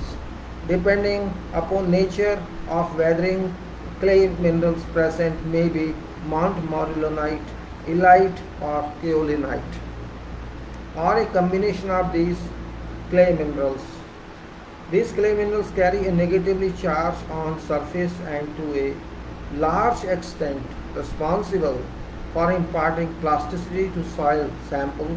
Such type of soils have been successfully stabilized by lime decreasing plasticity of soil. This is about clay soils. Then now it says that it also says that generally the use of lime is restricted to warm or moderate climate. Warm and moderate climate, because lime stabilized soils break up under freezing and thawing. So freezing and thawing are not suitable conditions for lime stabilization. Lime brings changes in plasticity properties of soil. So lime is related to change in plasticity properties of soil, and plasticity means related to poison soils. So lime brings changes in plasticity properties of soil. It decreases soil density. Lime decreases soil density, and it says in beginning it says, and increases soil strength. Density is decreased and soil strength is increased. Lime acts with soil in three ways. One is reactions is change. First is reactions is change of water film around clay minerals. Change of water film around clay minerals. Very important point is this. Change of water film around clay minerals. Second process by which lime changes a soil is that of coagulation. Coagulation or flocculation of soil particles. We have learned that coagulation and flocculation in the structure of that. Flocculation and coagulation, one particle comes in contact with another one, then it comes in contact with other one. So these coagulate together, this increase their shape. So coagulation means a grouping in, and flocculation means one over other one in flat position. First of reaction is to change water film around clay minerals. That water film, adhesive water, we discussed about these clay particles of the others which basically keep distance, and like the structure of soil, we said how many pages of that were there in that, and one is about 7 arms strong and one is about 10 arms strong, that we studied there. First of reaction is change of water film around clay minerals, and other one is lime changes soil in coagulation or flocculation of soil particles. Third process through which lime affects soil is reaction of lime with soil ingredients to form new chemicals. So chemistry is there. Lime changes chemistry. It forms new chemistry. So number one is use of lime stabilization leads to changes. You can say water film around clay minerals means change of water film around minerals, number one. Number two is coagulation or flocculation of soil particles. It says second process by which lime changes a soil, that of coagulation, flocculation of soil particles, and number 3 is that it that sorry it you know it affects soil. It affects soil reaction of lime with soil ingredients to form new chemicals. So it results in new chemicals of ingredients of soil. Two main ingredients of soil which react with lime are alumina and silica. Alumina and silica, these two ingredients are there in soil. Alumina is there and silica is there, and this is long-term reaction which strengthens the soil lime mixture. Long-term reaction which strengthens soil lime mixture and is also known as pozzolanic, Pozzolanic, pozzolanic action. That is alumina and silica. This is long-term reaction which strengthens soil lime mixture and is also known as pozzolanic action. Degree to which lime shall react with soil depends on quantity of lime, soil type, and per period of curing for soil lime mixture. One most important property of lime is that it changes soil's plasticity appreciably. Changes soil plasticity appreciably. Lime increases both liquid limit and plastic limit. It increases both liquid limit and plastic limit. For soils having a plasticity index of less than 15, for soil having a plasticity index of less than 15, which in turn increases plasticity index. However, in case of more plastic soils, lime decreases liquid limit. Lime decreases. First it says that lime increases both liquid and plastic limit for soils having a plasticity index of less than 15. Means if up to 15 plasticity index, which means a difference of plastic limit and liquid limit, it's up to limit is a 15, this difference is 15, means in that case lime increases liquid limit and plastic limit. But it says which in turn increases plasticity index. Okay, when you change, if you increase liquid limit, plastic, there's an increase in plasticity index. Means when it's a difference of 15, it may be then 6, something like that. But in case of more plastic soils, means more water requiring soils, lime decreases liquid limit, which is good one. Lime decreases liquid limit and increases plastic limit, which in turn reduces plasticity index. Generally, lime is used from 5 to 10% by weight. 5 to 10% by weight use lime. Well, there may be some confusion in this paragraph. We'll see later on. I was saying that when it's up to 15, and it says it's more than Chintan increases plasticity index. However, in case of more plastic soils, lime decreases liquid limit and increases plastic limit, which in turn reduces plasticity index. This point is not clear. Well, C means something is erroneous here. It's up here. Combination of, so it says generally lime is used from 5 to 10% by weight in construction works. 5 to 10%. Now combination of lime and cement. Combination of lime and cement in method of stabilization. Action of lime is utilized to start with to reduce plastic nature of heavy clays. The stabilization means method of stabilization. Action of lime is utilized to start with to reduce plastic nature of heavy clays.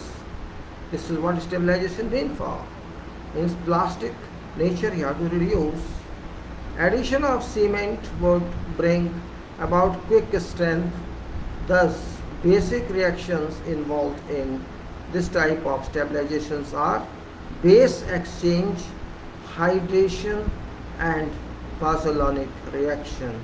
Number one is base exchange, number two is hydration, and number three is pozzolanic action. Principles involved in producing a strong mix are same as those outlined under cement and lime stabilization. For a given amount of lime added to mix, strength goes on increasing until an optimum amount of lime is reached, and therefore thereafter strength decreases. Strength decrease means when it reaches to optimum level of lime percentage. Up to that point strength increases, and thereafter strength decreases. Laboratory results show that this type of stabilization may be more effective for stabilization of black cotton soils. Now, lime fly ash stabilization. I have already done it, but just for refresher to understand what we are talking about. Fly ash, we know this is industrial waste obtained from burning of powdered coal. Fly ash particles are very fine, and are predominantly siliceous, siliceous, siliceous, siliceous. Predominantly siliceous means silica based in nature.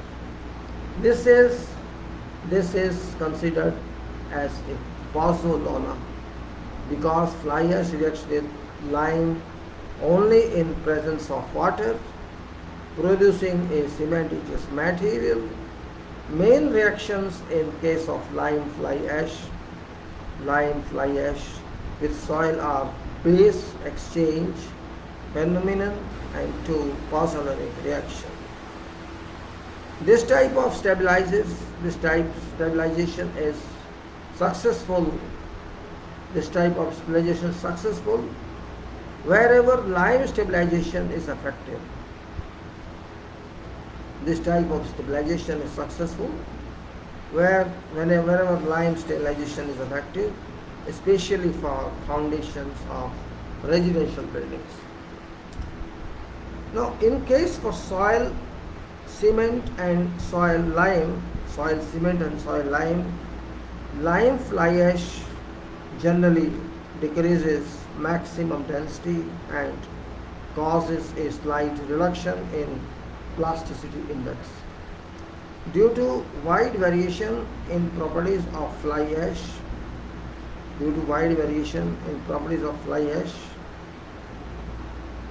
samples each source must be investigated in detail to determine whether or not fly ash will react with lime.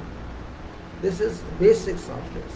But we are using lime, we are using PFA, we are using RHE, rust hedge, and also GGBS, and like that we are using this, which we already talked in yesterday's papers.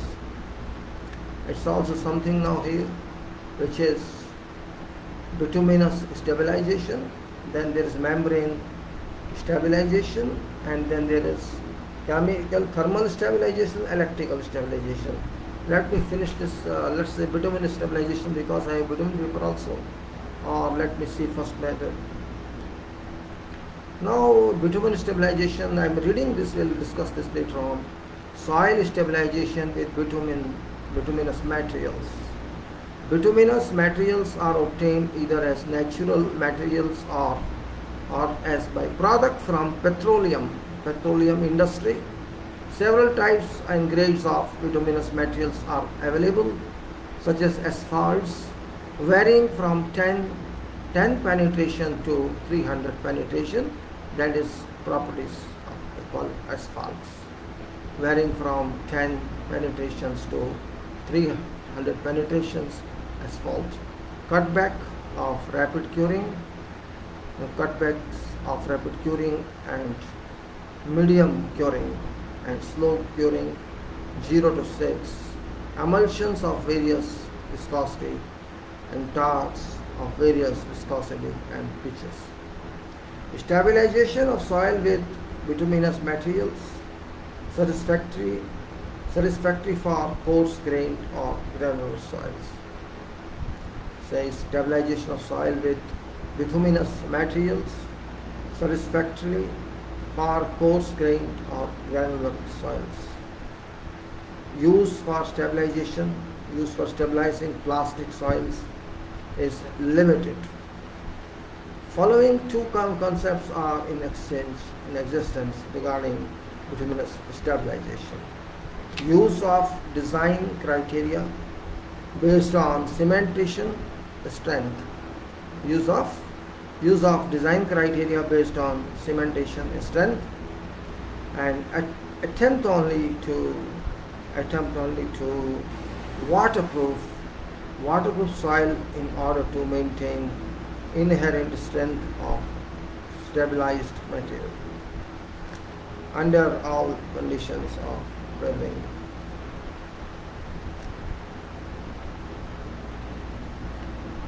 Advantage of first concept is that it attains maximum stability. It attains maximum stability for continuous traffic. This type of stabilization is used in road mix works where existing road metal on roads, etc. is improved during construction stages. This type of stabilization is very effective through those costly. Second concept of stabilization uses low quantities of bituminous materials to waterproof of finer particles of soil. The second concept is of stabilization uses low quantities of bituminous materials to waterproof finer particles of soil. In this case, initial stability of mix is not used as criteria. Initial stability of mix is not used as a criteria, but only water absorption is governing factor.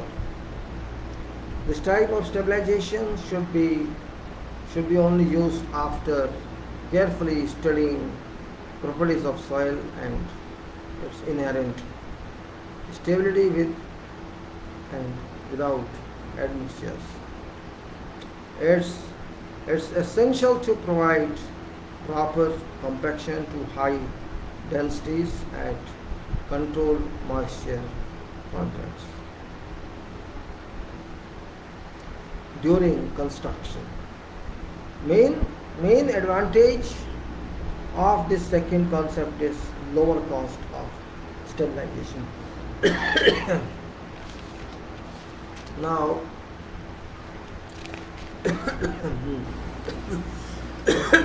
sorry, funny, I was funny. I take water. Let me take water. Better. Dry. My throat is dry. I should take water. Okay. 1 minute. 85% humidity. Believe it. 90% humidity. Can you hold like that? In the morning time, what happened in the evening time?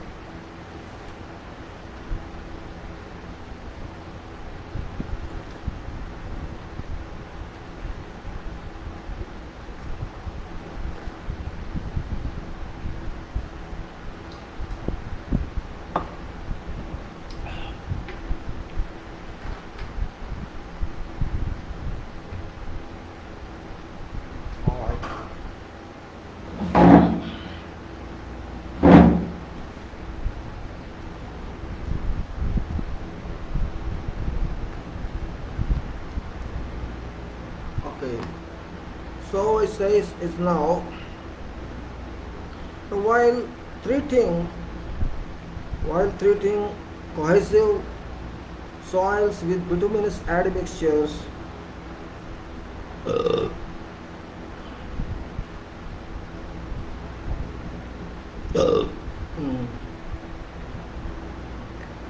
while treating cohesive soils with bituminous admixtures, special attention should be paid to all factors which might contribute to structural integrity of the stabilized material. Drainage is considered to keep surface filtration and adverse groundwater conditions within limits. Consideration should also be done to amount of traffic which road is scheduled to carry. Climatic conditions, availability of construction equipment and uniformity of soil conditions also affect bituminous stabilization. As a general guide, heaviest asphalt which can be easily mixed into soil is used. Heaviest asphalt which can be easily mixed into soil is used. Amount of bitumen required to stabilize soil varies between about 2 to 3%. 2 to 3% for sandy materials and 6 to 8% for clay. Bituminous stabilized soil is not used as wearing surface. Bituminous stabilized soil is not used as wearing surface for high traffic road, although sometimes it's used as a wearing surface for low cost road. I will speak it again, bituminous specialization, because we have to discuss on this paper. Then membrane stabilization, I will not take up a majority. Then electrical. So let us finish this talk from book. It says soil stabilization with bituminous materials. Bituminous materials are obtained either as natural materials or by product of petroleum industry. Several types of grades of bituminous materials are available, such as asphalt varying from 10 penetration to 300 penetration asphalts, and such as asphalt varying from 10 penetration to 300 penetration, cutbacks of rapid curing and medium curing and slow curing 0 to 6, emulsions of various viscosity and tars of various viscosity and pitches. Stabilization of soil with bituminous materials satisfactory for coarse-grained or granular soils. Its use for stabilizing plastic soils is limited. Following two concepts are in existence regarding bituminous stabilization. Use of design criteria based on cementation strength, attempt only to waterproof soil in order to maintain inherent strength of stabilized material under all conditions of weathering. So number one is use of design criteria based on cementation strength and attempt only to waterproof soil in order to maintain inherent strength of stabilized material under all conditions of weathering. Advantage of first concept is that it attains maximum stability for continuous traffic. This type of stabilization is used in road works where existing road metal on roads etc. is improved during construction stage. This type of stabilization is very effective, though it's expensive cost. Second concept of stabilization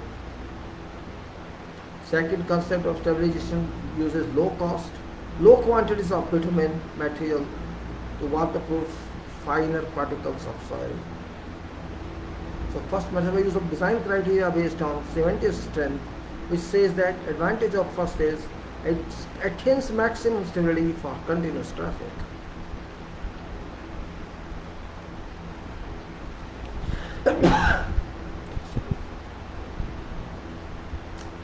Advantage of first concept is that it attains maximum stability for continuous traffic. This type of stabilization is used in road mix works where existing road metal on roads. Such is improved during construction stages.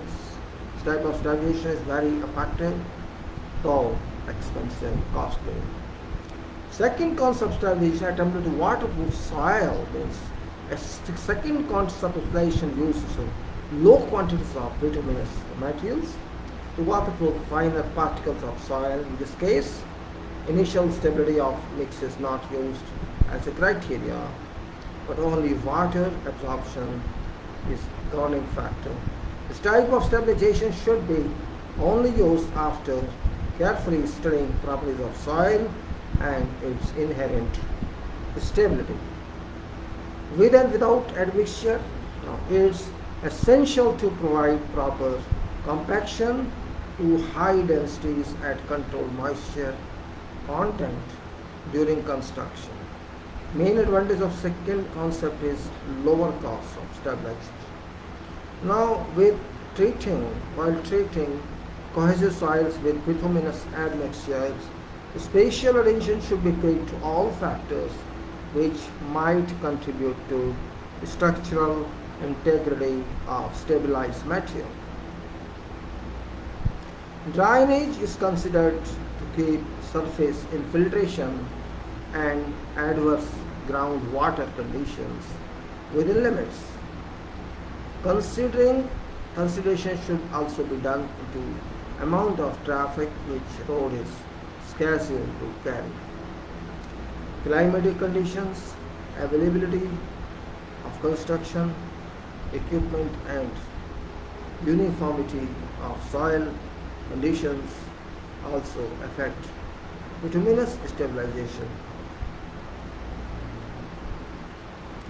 And uniformity of soil conditions also affect bituminous stabilizations. As a general guide, heaviest asphalt which can be easily mixed into soil is used. Amount of bitumen required to stabilize soil varies between about 2 to 3% for sandy material and 6 to 8% for clay.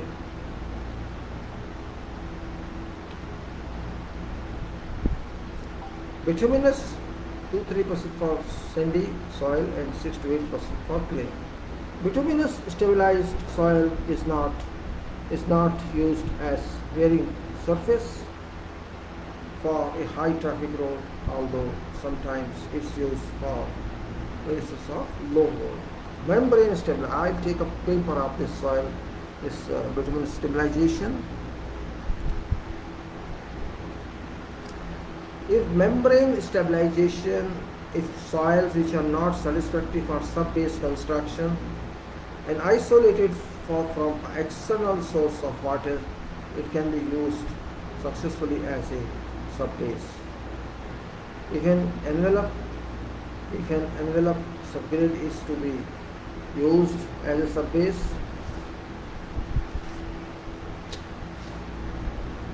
material is compared to a high density at a low possible moisture content.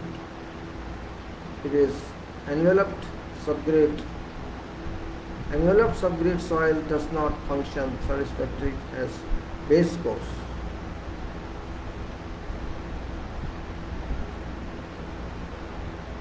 Under high traffic pavements, because it is impossible to compact most of clay soils to densities which shall result in strength approaching to that of crushed stone or soil aggregates in aggregates mixtures.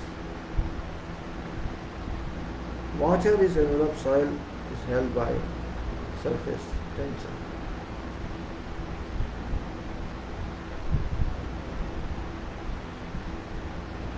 When it that now we'll go through, and this actually there's a pavement, there's a base, and there is a granular surface. The surface is a coarse, and there is envelope subgrade, this is envelope subgrade. Electrical, comparison of ordinary and envelope dissection. I will show you this for you just what is envelope to understand that. This is sketch here, old sketch, those in book. This is sketch here. You can see this is envelope here.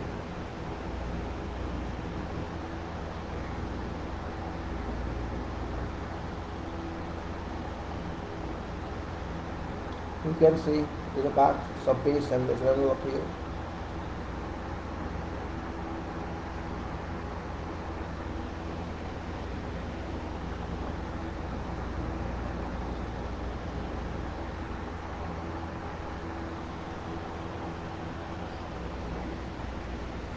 So we'll follow up with this. We'll take up now chemical stabilization, etc. Electrical stabilization. Now this will go back to bituminous stabilization. In this case, that's the page also. Okay, let's see this one. We'll take this later on. Now come back to topic which we are set in. It's very important now. This topic is about bitumen soil stabilization. Bitumen soil stabilization.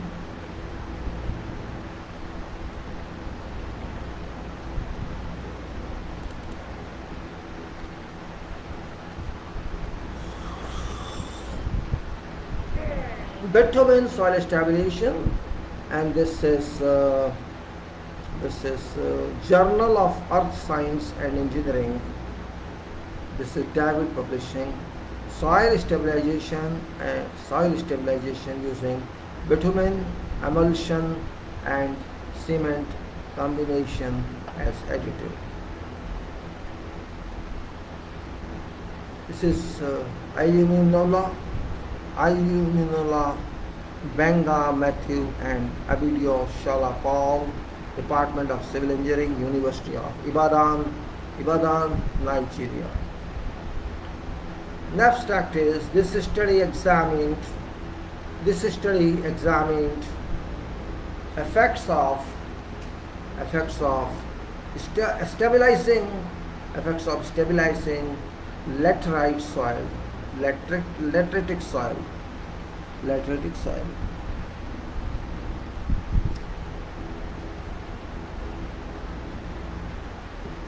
Lateritic soil with combination of bitumen emulsion and cement.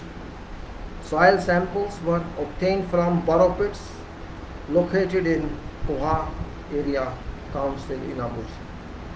3% of additives were considered. 4%, 3% is actually. Number 1 is 4%, number 2 is 6% and 8%. Bitumen emulsion and cement contents. Bitumen emulsions and cement contents were combined in percentages.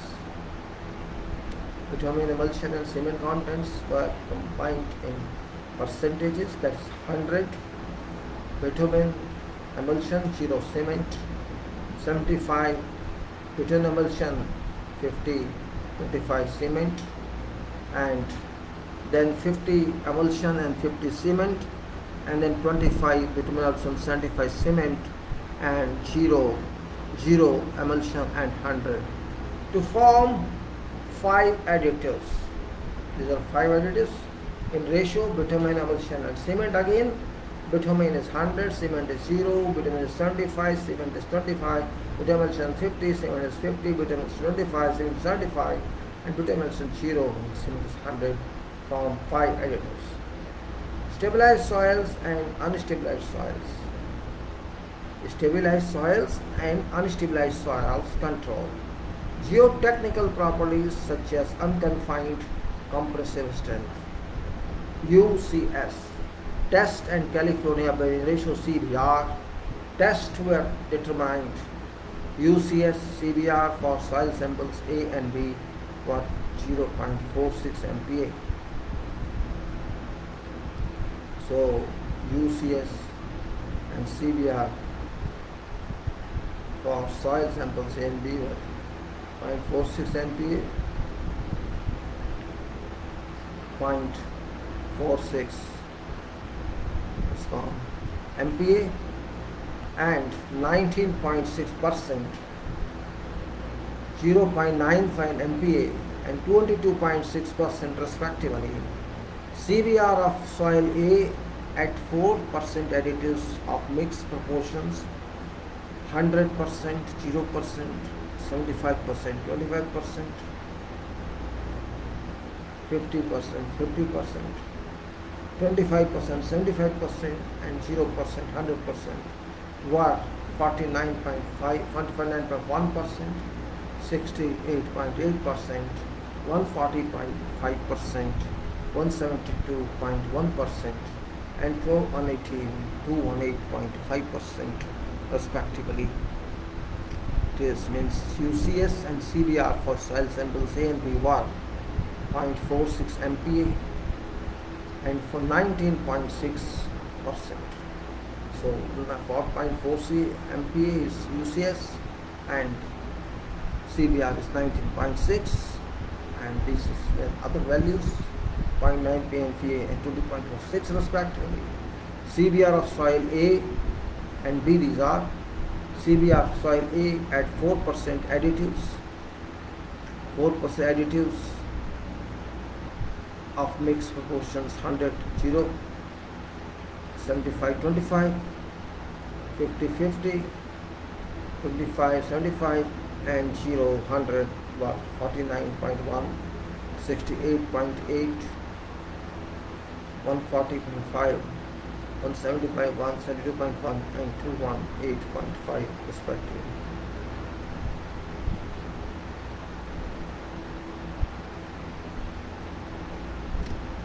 Corresponding values for UCS was 0.64, 0.66, 1.21, 1.27, 1.33, while for 8% additives CBR for soil B were 78.4%, 88.4%, 180.5%, 224.2%, 288.1%, and UCS were 0.48, 0.68, 1.5, 2.16, 1.45 respectively.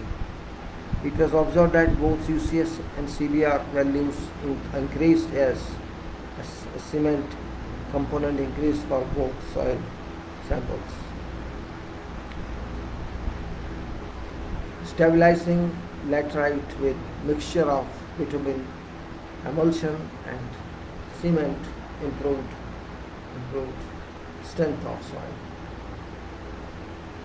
Now its introduction, let's say.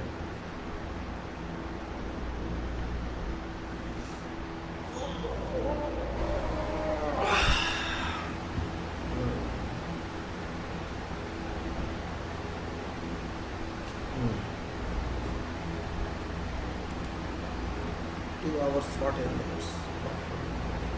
I think weather is not bad anyway. Let us see. I think you are feeling bored with my submissions, right?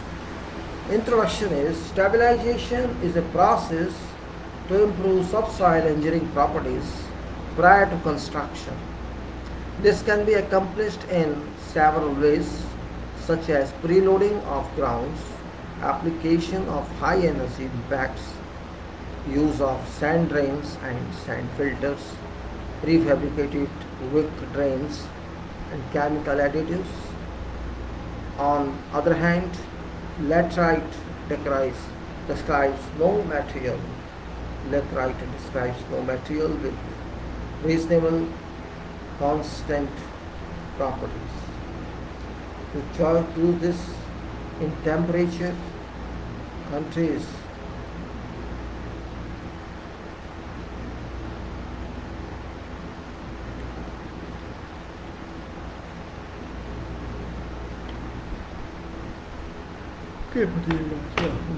so on other hand, laterite describes no material with reasonable constant properties.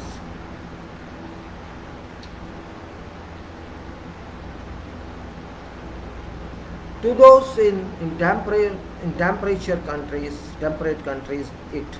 it could be described as a red friable clay surface. Red friable clay surface. To those in hilly tropical countries, it could be described as very hard, homogeneous, vesicular, massive clinker. Like materials with a framework of red hydrated ferric oxide, of vesicular infill of soft aluminum oxide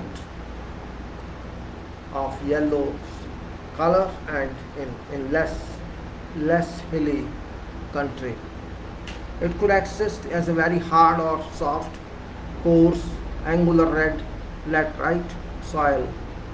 Laterite soil as a group rather than well-defined materials are most commonly found in a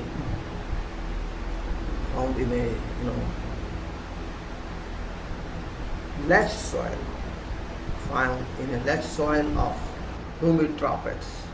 Laterite is a surface formation in hot and wet tropic areas, which is enriched in iron and aluminum and develops by intensive and long-lasting weathering of underlying parent rock. These varied properties have brought limitations to their use on some construction sites. Many of these limitations have been overcome by addition of stabilizing agents to improve their properties or by various other means of soil improvement. Some of stabilization methods include use of cement lime fly ash and bitumen depending on type of soil and site condition. Portland cement has been used with great success in stabilizing normal soil because almost all soils respond to treatment with cement. However, chemical conditions of some soils which can inhibit normal hardening of cement or lead ultimately to loss of durability or high construction cost for highly plastic soils have limited their use. Bituminous stabilization is also being in use for construction purpose all over the world, and so is hydrated lime. Hydrated lime in its own case increases soil strength primarily by pozzolanic action with formation of cementation materials, especially in granular materials or lean clays. Bituminous stabilization is generally achieved using asphalt cement.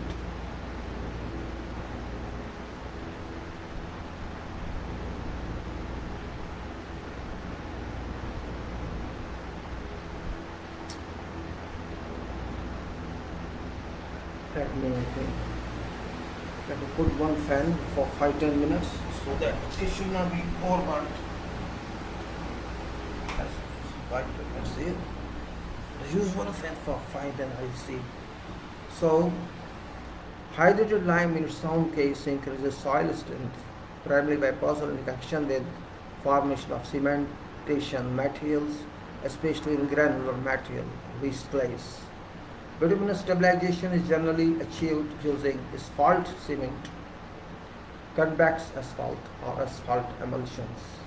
Type of bitumen to be used depends on soil to be stabilized, method of construction, weather conditions. In frost areas, use of tar as a binder should be avoided because of its high temperature susceptibility. Asphalts are affected to a lesser extent by temperature change, but a grade of asphalt suitable to prevailing climatic conditions, prevailing climate, should be selected.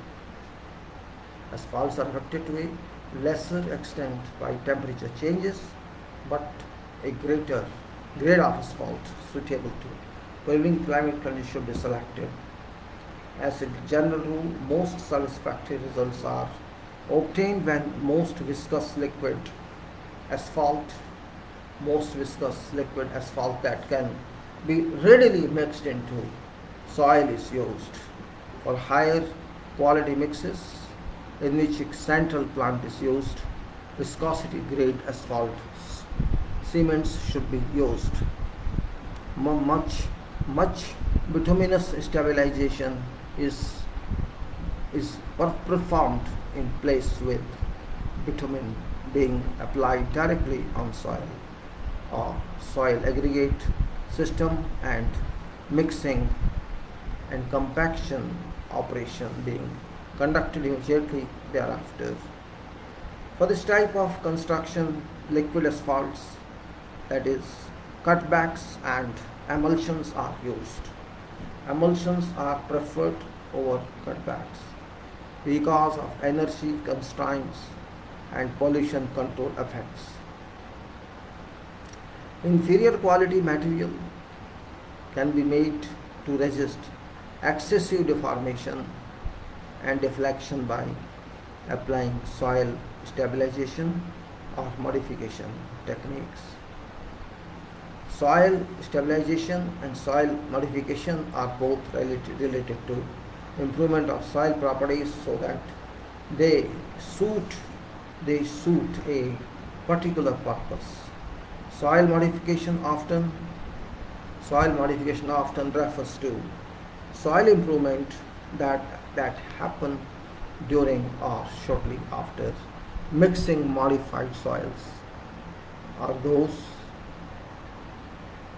after mixing. Modified soils are those whose consistency, consistency and grade and of swelling properties are improved to desired extent and strength is increased to certain extent.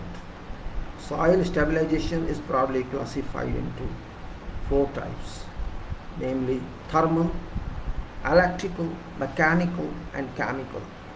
Thermal, electrical, mechanical and chemical. Chemical stabilizers are most widely used in road construction industry and broadly classified in three groups, namely traditional stabilizers, non-traditional stabilizers and byproduct stabilizers. Laterite is a group of highly weathered soil formed by concentration of hydrated oxide. Laterite is a group of highly weathered soils formed by concentration of hydrated oxides of iron and aluminum. Soils under this classification are characterized by forming hard, impenetrable and often inversible pans when dried.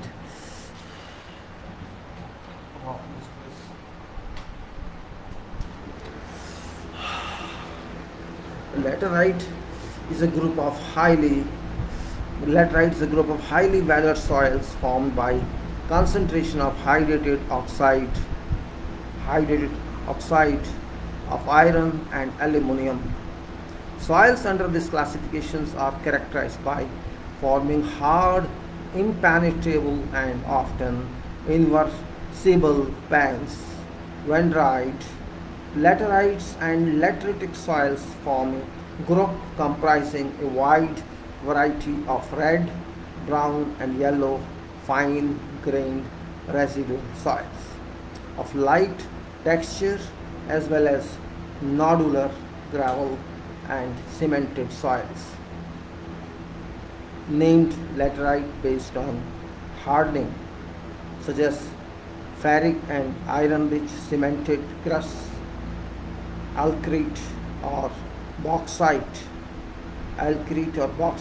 for aluminum-rich cemented crusts, and calcite for calcium carbonate-rich cemented calcium carbonate rich cemented rich crust, and silicate for silica rich cemented crust. Other definitions have been based on ratios of silica SiO2 to sesquioxide, sesquio, sesquioxides Fe2O3, Fe2O3, Al2O3.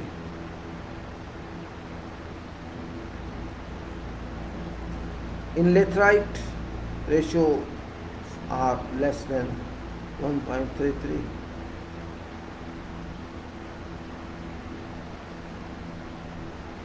In laterite, ratios are less than 1.33. Those between 1.33 and 2 are indicative of laterite. Those between 1.33 and 2 are indicative of laterite soils, and those greater than 2 are indicative of non-lateritic soil. Most laterites are encountered in an already hardened state. When laterite is exposed to air or dried out by lowering groundwater table,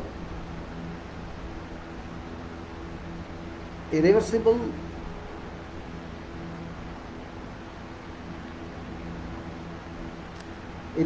hardening occurs, producing a material suitable for use as a building or road stone. Lateritic soils behave more like fine-grained sands, gravels, and soft rocks. Laterite typically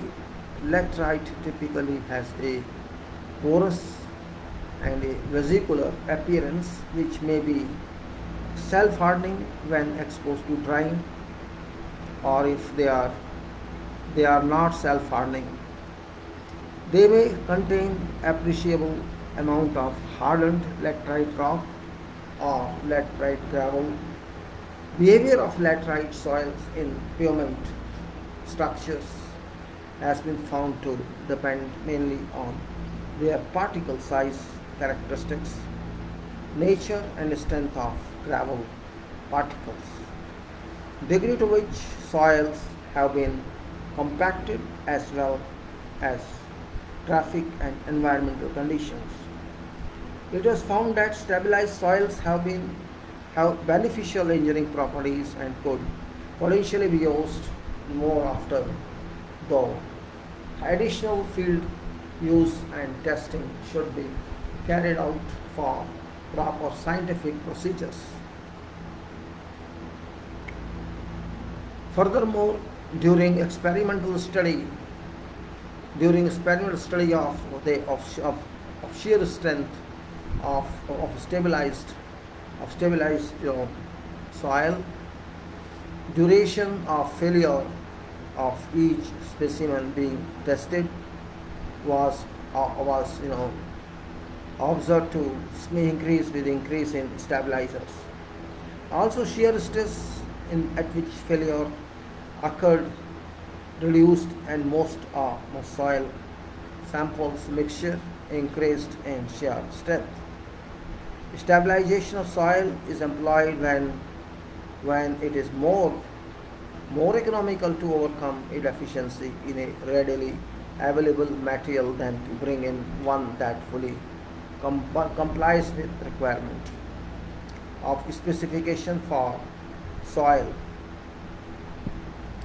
It has been regarded as last resort for upgrading substandard materials where no economic alternative is available.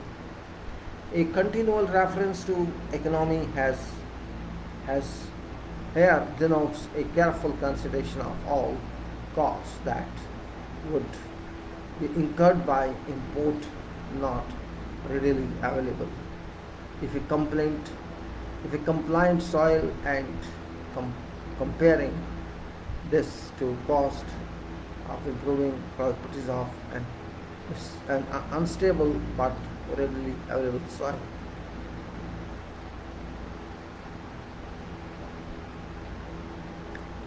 Now describe some terms and reference. Okay, commonly applied to in chemical stabilization of soil, especially with Portland cement, lime, and asphalt. All agents for stabilization have particular soil material to which they are applied, would produce required properties. Cement stabilization involves three processes: cement hydration, cation exchange, and reaction and pozzolanic reaction. Carbonation. Cement hydration chemically is a chemical reaction. Cement hydration is a chemical reaction between cement and water to produce calcium hydroxide on hydrated lime, CaOH2.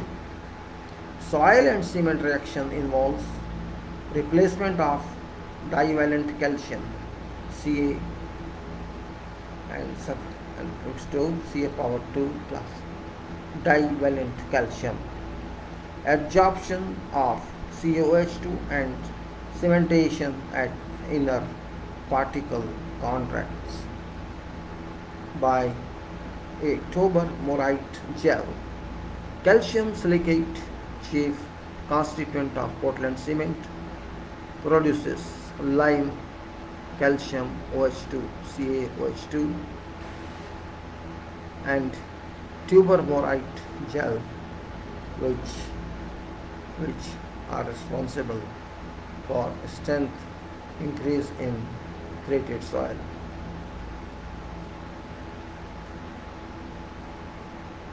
Bituminous soil stabilization refers to a process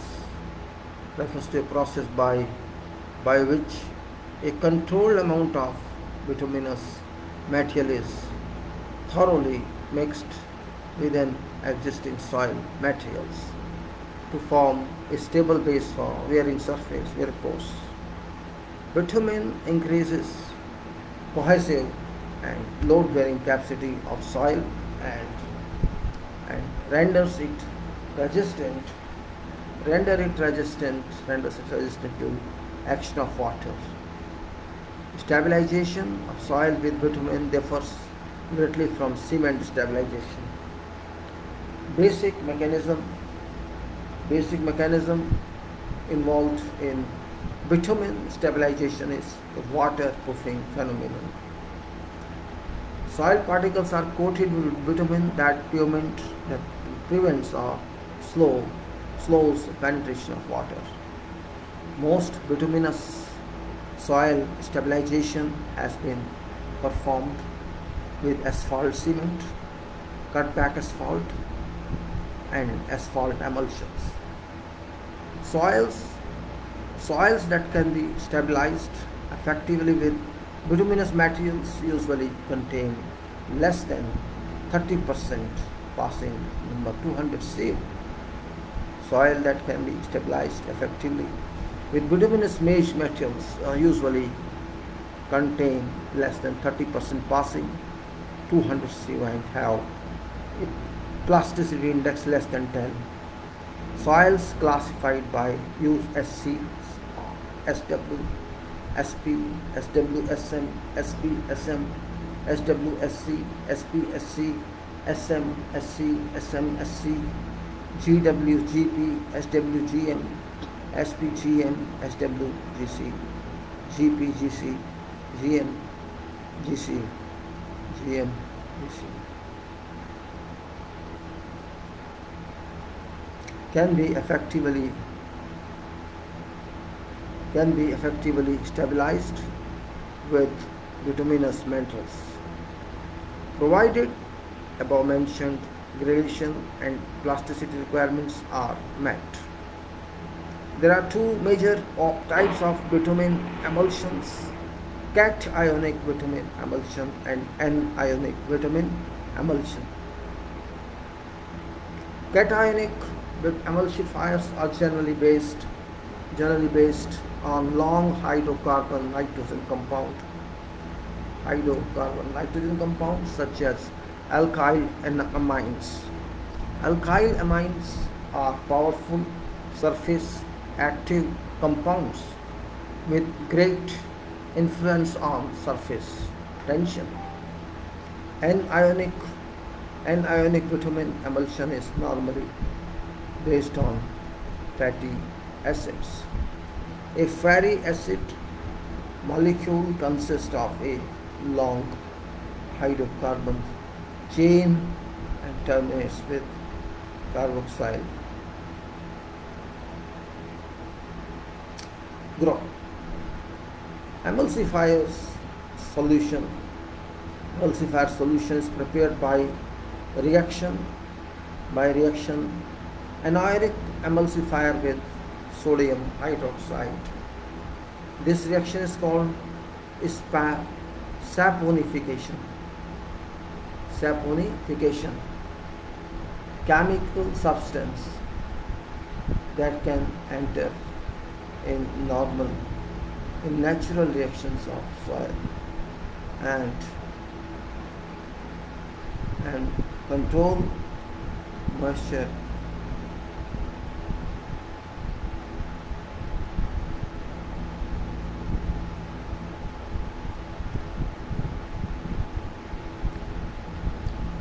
Chemicals can affect.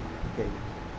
Now, chemical substance that can enter in natural reaction of soil is control moisture getting to clay particles. Therefore, converting clay fraction to permanent cement that holds mass of aggregate together.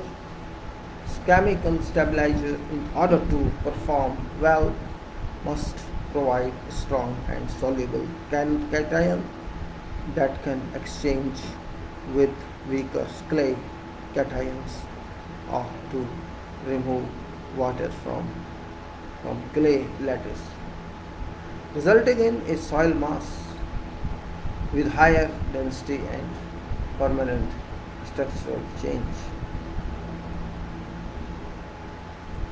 Materials.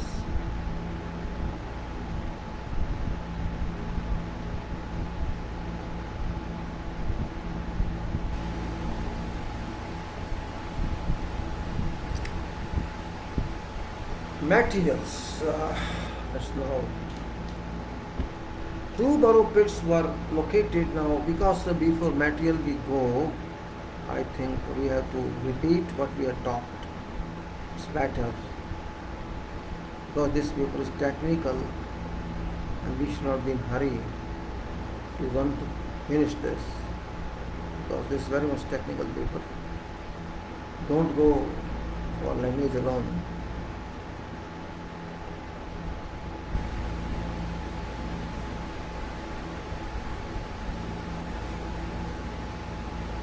Now, before jumping on the metal, I will introduce it again, so that at least you will be clear with what you're talking of, or I may take it later also.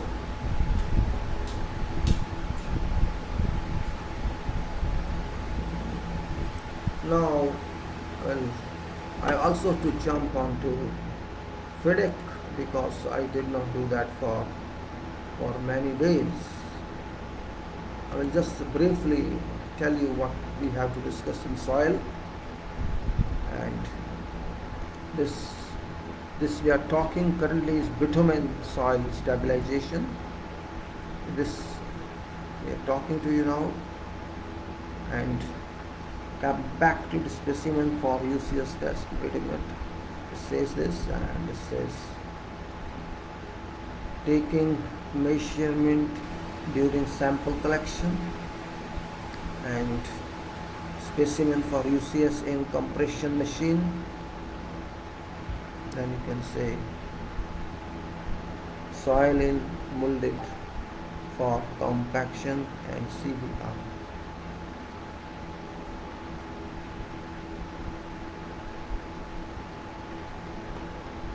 Well, okay, this is a lengthy one. It should be fast on this one.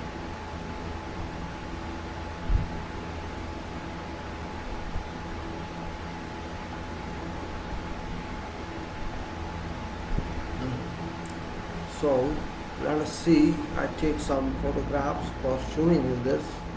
We'll see later on this.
So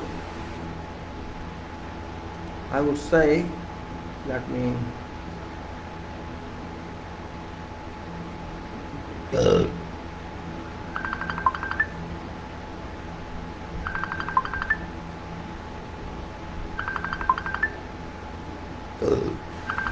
we are saying solid stabilization using bitumen emulsion and cement combination as additive.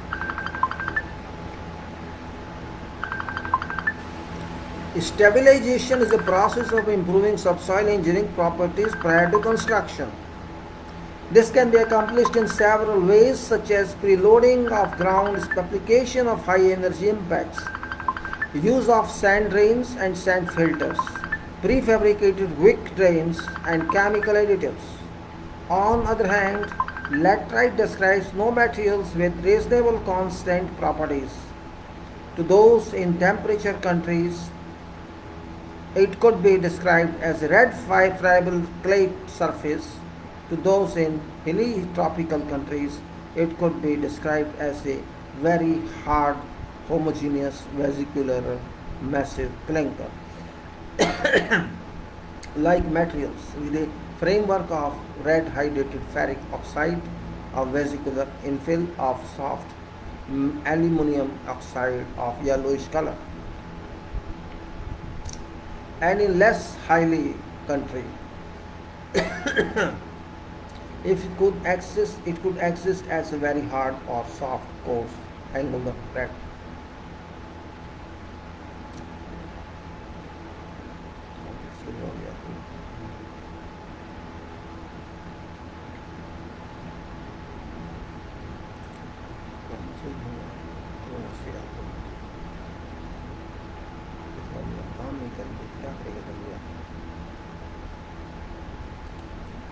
I'm just going to revise that and re-speak that because I do not take complete paper today. I have to go to FIDIC also. Just I'm giving you a little in introduction, which I just introduction of this says stabilization is a process of improving subsoil engineering properties prior to construction. This can be accomplished in several ways, such as preloading of ground, application of high energy impacts, use of sand drains and sand filters, prefabricated wick drains and chemical additives. These are basics on which could be elaborated. On the other hand, laterite, L-A-T-E-R-I-T-E, laterite describes no material with reasonable constant properties. To those in temperate countries, it could be described as a red friable clay. It's like that, red friable clay and red fiber clay and surface. To those in hilly tropical countries, it could be described as very hard, homogeneous, vesicular, massive clinker, and like materials with a framework of red hydrated ferric oxide, of vesicular infill of soft aluminum oxides of yellowish color, and in red less hilly country, it could exist as a very hard or soft, coarse, angular, red. Laterite soils as a group rather than well-defined materials are most commonly found in a leached soils of human tropics. Leached soils of human tropics. Laterite is a surface formation in hot and wet tropical areas which is enriched in iron and aluminum. Iron and aluminum and develops by intensive and long lasting wearings of underground parent rock. These varied properties have brought limitations to their use or some construction sites.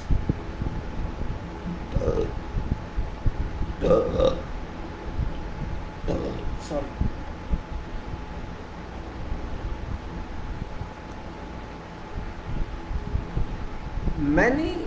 Many limitations have been overcome by addition of stabilizing agents to improve their properties or by various other means of soil improvement. Some of stabilization methods include use of cement,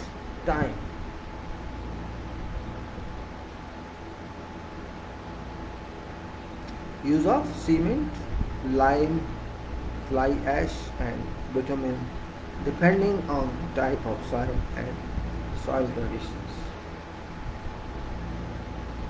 Portland cement has been used with great success to stabilize natural soil because almost all soils respond to treatment with cement. However, chemical conditions of some soils which can inhibit normal hardening of cement or lead ultimately to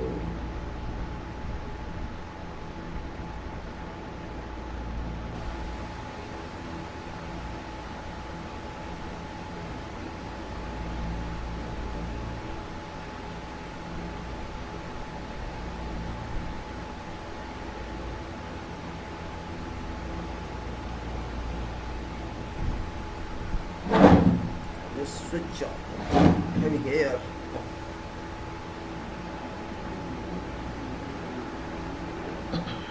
Portland cement has been used with great success to stabilize natural soil because almost all soils respond to treatment with cement. However, chemical conditions of some soils which can inhibit normal hardening of cement soils or with cement. However, chemical condition of some soils which can inhibit normal hardening of cement or lead ultimately to loss of durability or high construction cost for highly plastic soils have been limited in their use. Bituminous stabilization is also being used for construction purposes of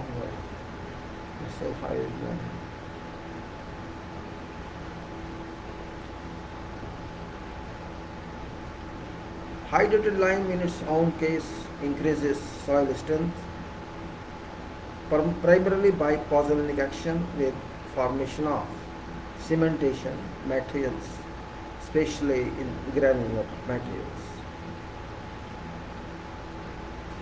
Bituminous stabilization is generally achieved using asphalt cement, cut back asphalt or asphaltic emulsion.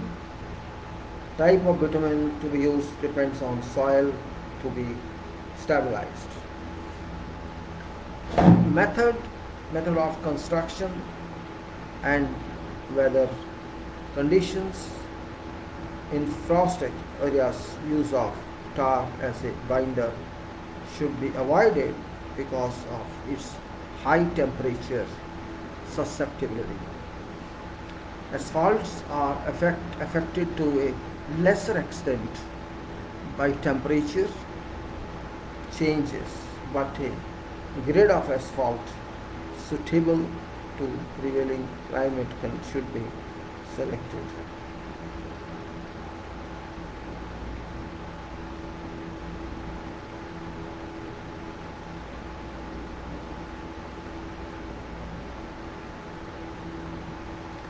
I think I should take this, already time is limited, so I should start, I should start, you know, FIDIC now. We'll take up this paper tomorrow. It's already for many days I could not talk to you this. So let me see if I can open that file of FIDIC, because that's also missing and I should not miss that. That's very important part of effects of FIDIC. That's gone. I think I'm finding that paper here. Effects. It's FIDIC gone. I have to go back to directory and see where's FIDIC. This is a problem, is when you lose your, let me solve where it is actually.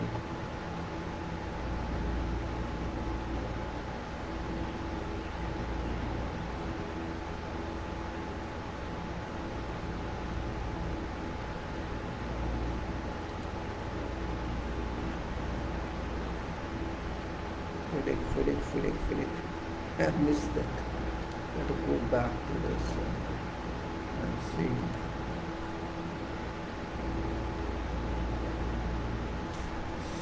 General records. I think it should be somewhere here. Let me see reports. FIDIC suit contact this. What's that? 2017 FIDIC 2017 silver book FIDIC 2000. Got it. Okay. What's that one? Let me get it to.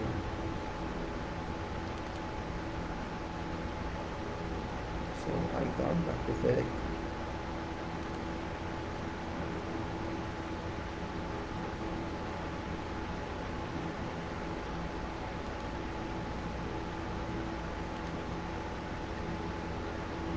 So I am back to FIDIC.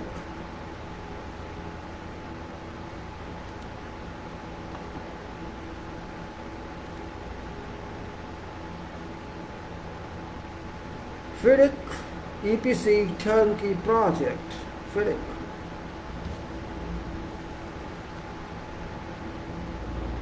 We'll talk this one now because I can't stay without this very important one for engineers.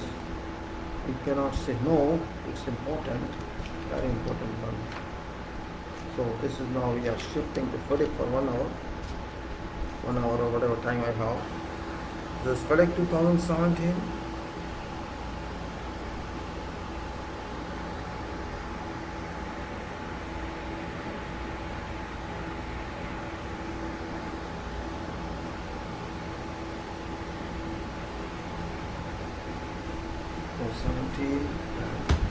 Let's say here, I like to show this also here. Means if you go to that.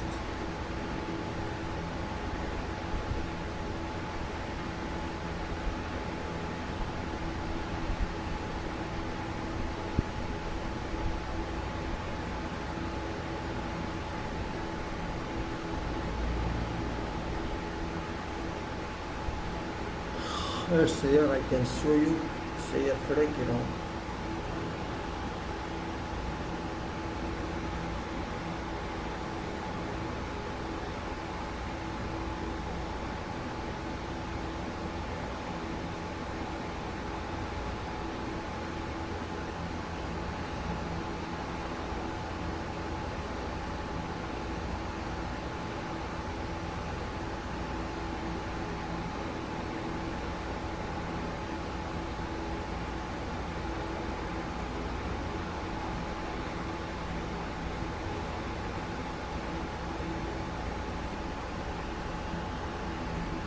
So this FIDIC.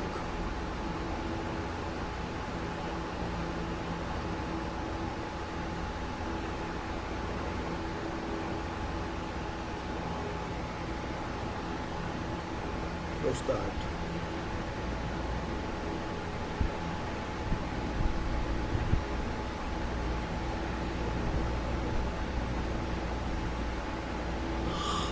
We had talked a lot in that last time, but not at full extent. Last time we talked, but not at full extent.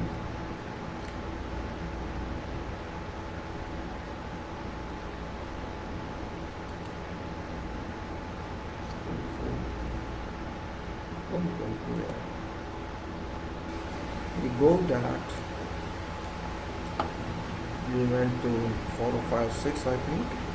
Maybe I was on class 6. Now I'm talking about FIDIC. I've stopped about soil stabilization for time being. I'm now maybe 6. I was there in 6, that was in 6.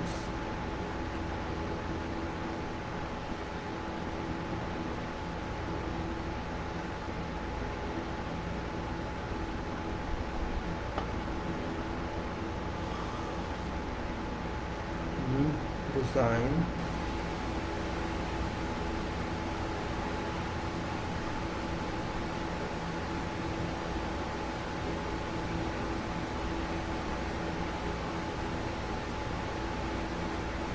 Staff and labor 6, no items out here, something else.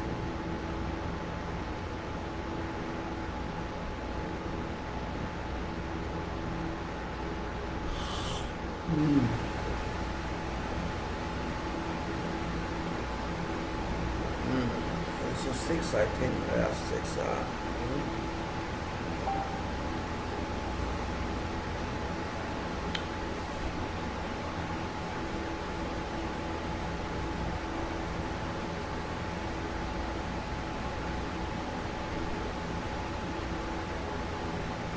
Six by labor, 6 labor.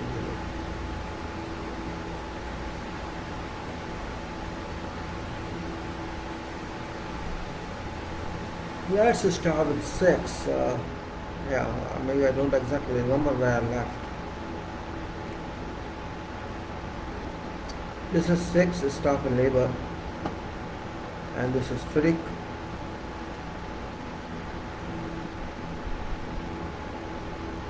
We had talked of red book, completed that long back, and this is silver book, which is different because this is EPC, which is much more important than red book, because red book is meant for those which are where design is given by employer, design is given through tender, and based on that design and details, tender is calculated, and if successful, award is done. Design is by engineer. What we are talking EPC.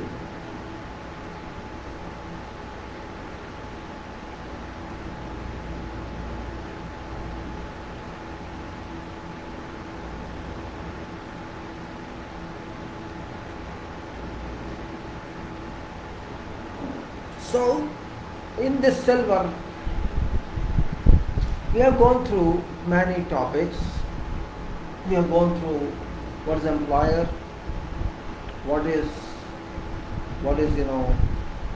contractor, and what are definitions, what is contract, etc. We have gone through that. Whose accountability is this? That's the question.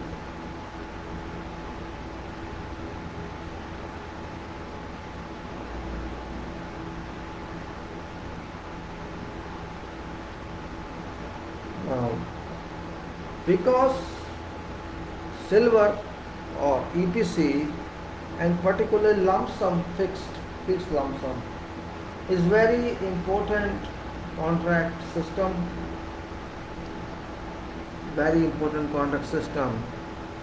which involves a lot in that. Let me put off the light, I think. Hold on a minute, please. Let's see how it's weather working. If weather is good, it's okay. I have to turn off.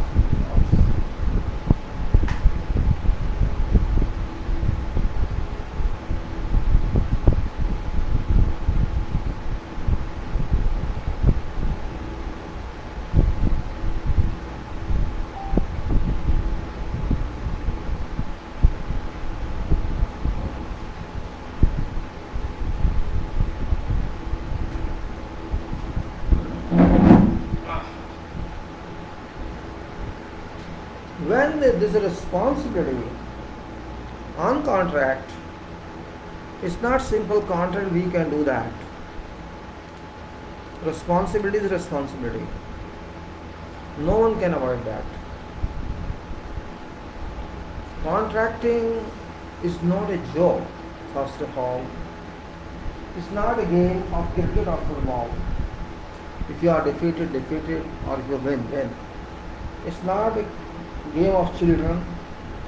It's question of responsibility, financial responsibility, technical responsibility, delivery responsibility, maintenance responsibility, security responsibility. There is a long chain of responsibilities. Those chain of responsibilities are included in contract documents as well as laws where that contract is carried out. No one can escape those responsibilities, even if it is employer. No one can escape those responsibilities because escape is no answer. Contract is not done by one party. It is done between two parties, two responsible parties. Two responsible parties means when there is a contract, this is the responsibilities of both, not one.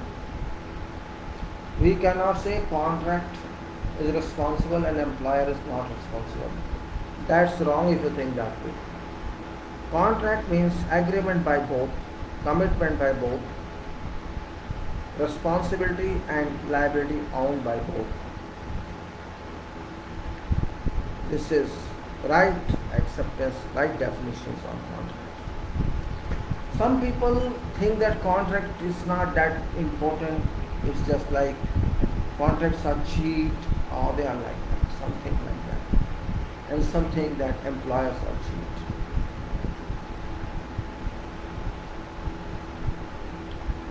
Question is why they think that. Why they are cheat, I don't understand that. I can't understand who is cheat or who is not cheat. It's question of contract. Both parties agree for something. They have to do that something in exchange of payment. That is contract. So simple. You go to shop, buy something and pay money. You do something in life somewhere and pay money. This all is contract. That is contract. But why do we not understand this point?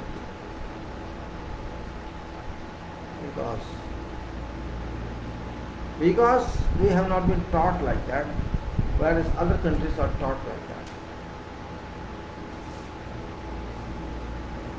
When we say EPC, I'm just explaining it because it requires some information.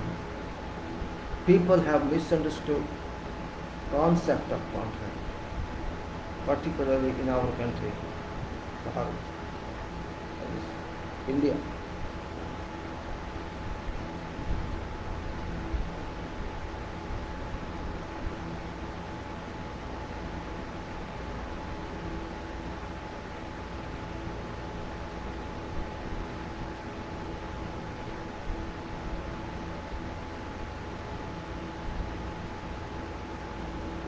Once you agree on a fixed lump sum price based on contract documents or bids document, until there is change in design or there is change in scope of work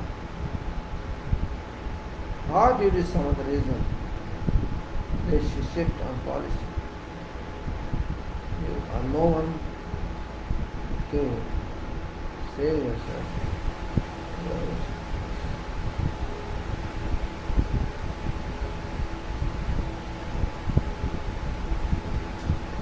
That point of contract must be clearly understood.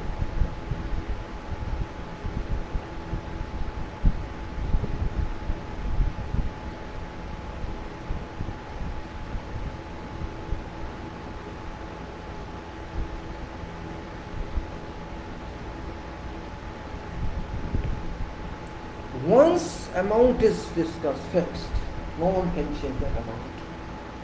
Once clients are fixed, specifications are enumerated in, listed in, and everything is documented, no one can change it. Yes, there can be change with mutual consent, not otherwise. No claim can be made on that. That is beauty of silver. It is solid, valid, legally enforceable, and fully risky. Fully risky, absolutely risky.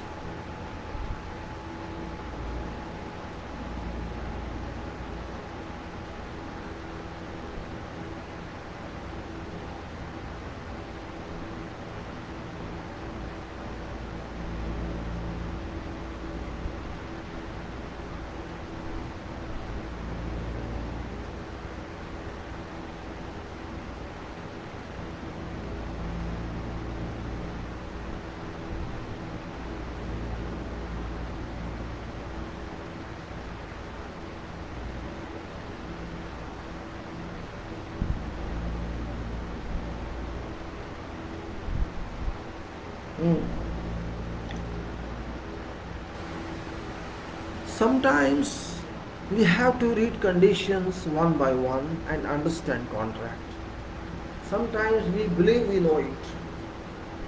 Sometimes we think we are expert in this. And sometimes we need not study them. It's all conventional. No. No, no. Carelessness, ignorance on documents. If you apply carelessness, you shall face major problems.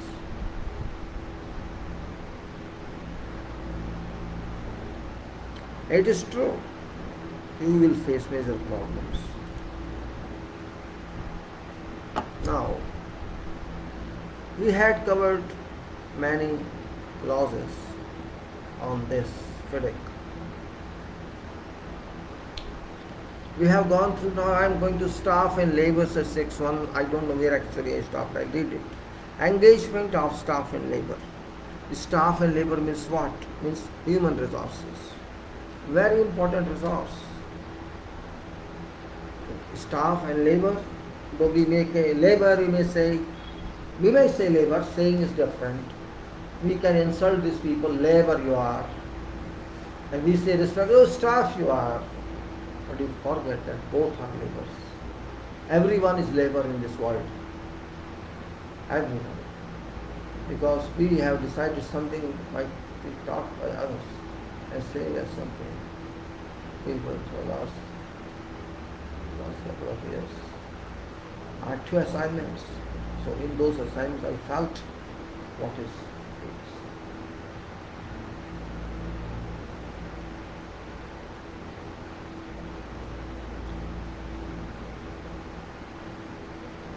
labor is no labor.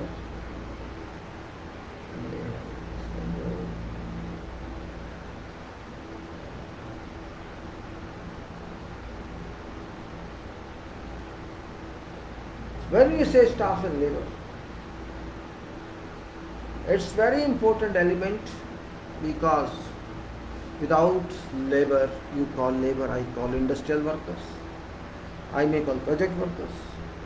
Without their contribution, this is that resource, without its contribution, you are finished. You are finished. I just read news today about Mumbai, Bharat, India. During this, COVID-19 these workers, industrial workers, you know, they left their homes wherever they're working and moved to their villages. That time, nobody cared for them. Parents didn't care. Nobody didn't care. Nobody was care.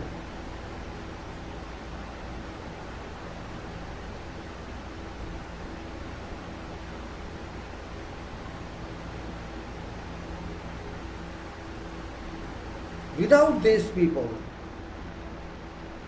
you may buy materials from bulk, you may buy anything. But if you don't have skill to use that material, you cannot do anything. So what are our human resources? You have to understand that point. It may be with contractor or it may be with employer, with anyone. Resource is resource. Human resource, we call labor here in staff, that is nonsense. They are not labor, they are workers. Labor, they are used in bad sense. Everybody is labor, I am also labor. Delivery is called labor, labor pain. So why do you say that labor? That's my first objection. Well, nobody is here to listen, that I know. No one will mind, because they are used to saying that, and those are used to hearing that. Neither party objects. That's point. Well, my statement is, if these technicians, I call them technicians or skilled workers or supports, you may say supports, construction support, if these people do not contribute their energies, their involvement, no one can do anything. I was referring to Mumbai, yesterday's news, when I got information that these people are there, and they are there for what purpose, which I cannot say. There are 10,000 buildings sites currently in Mumbai which have no workers on that, pending projects to complete. These employers, contractors, builders, promoters, politicians, all are responsible for that, not these workers. That time nobody cared for them. COVID time, when they left their homes, because they are workers. They are not rich like industrials. They are not rich like middle class, and they are not rich like politicians and these promoters. These people were forced to leave their homes for their villages, and were forced as well to walk on roads. Nobody cared for them. They had to walk hundreds of kilometers, many hundred kilometers, and some people walked more than 1,000 kilometers. Country had no shame that time. All 130 crore peoples acted as they were dead mentally. This is called mental death of a country. I speak strongly because I am a contract person. This was mental death of this nation, mental death of politics, and mental death of public, and mental death of industries, mental death of everybody. They just did not think for these people, and they treated them like animals. Animals in name of lockdown. They locked them completely down. They locked them their food. They locked them their head. They locked them their comfort. They locked them everything. And they themselves were sitting in air-conditioned rooms. What do you call this?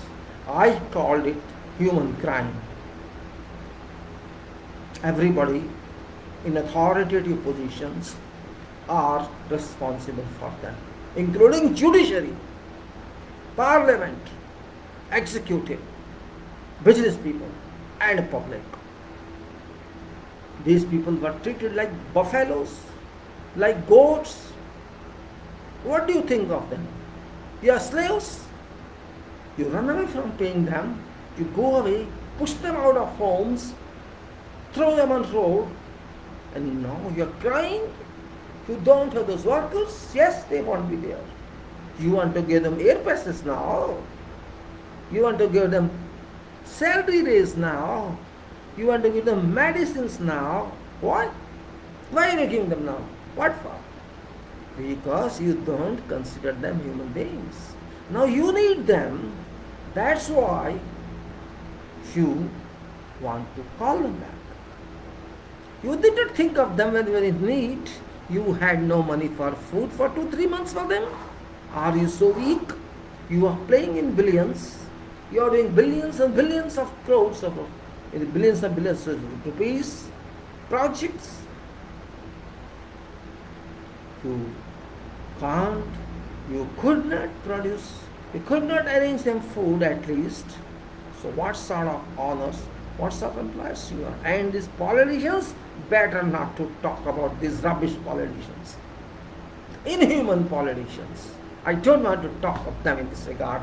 These rubbish animal politicians of this country.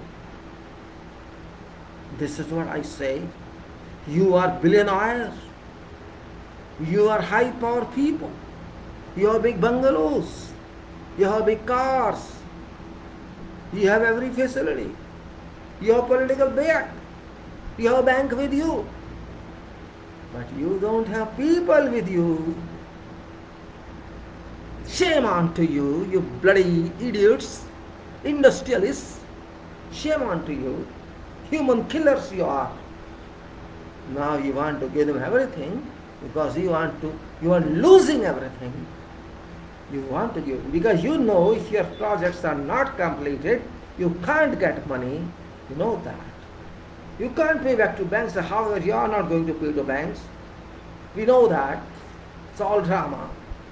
That's what I'm trying to tell in this talk. I'm talking silver, EPC contract. That we have to respect human beings. We have to respect workers. We have to respect staff. Yes, they are not rich, but don't forget, you are dependent on them. They need small salary for your big profits. They are going to get only, maybe you don't pay them, who knows? Why shall you pay them air ticket? Because you need them. You did not need them when they were walking. They are old women, they are young women, they are kids, they are having all their heads kept with all this luggage, baggage, and you are enjoying on television, YouTube. These people are walking. You had no money to pay the workers. Now you have money to pay them air ticket. This is difference. Now you need them. And they are foolish if they come back to you. I tell you. Don't come back to the workers. Don't come back to these people. Let them suffer. Let them suffer. Labor we call them. They are laborers. Yes, they are laborers. So we face now what labor is. So I said in this employment and the employees, and this is, can say,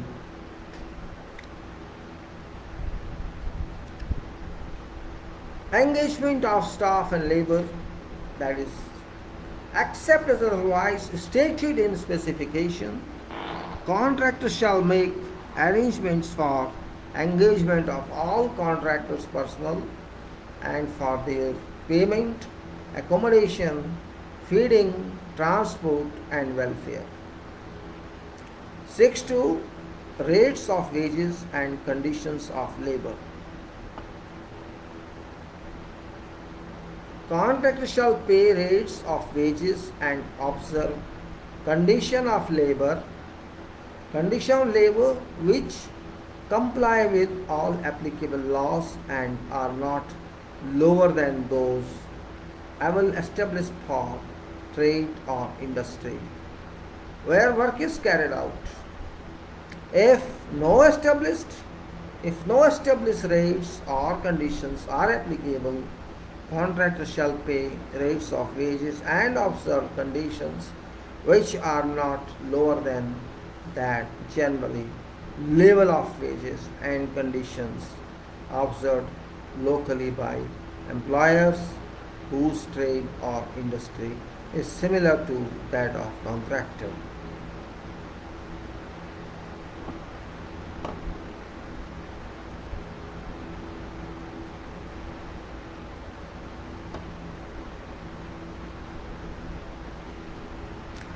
6.3 Recruitment of persons. Contractors shall not recruit or attempt to recruit staff and labor from amongst employers' personnel.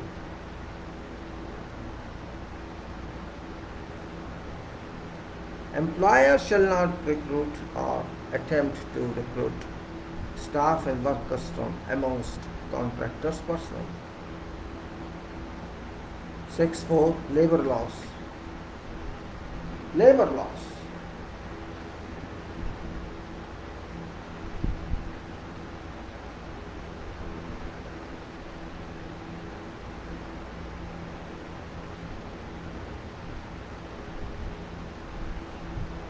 Labor laws, that is law of land,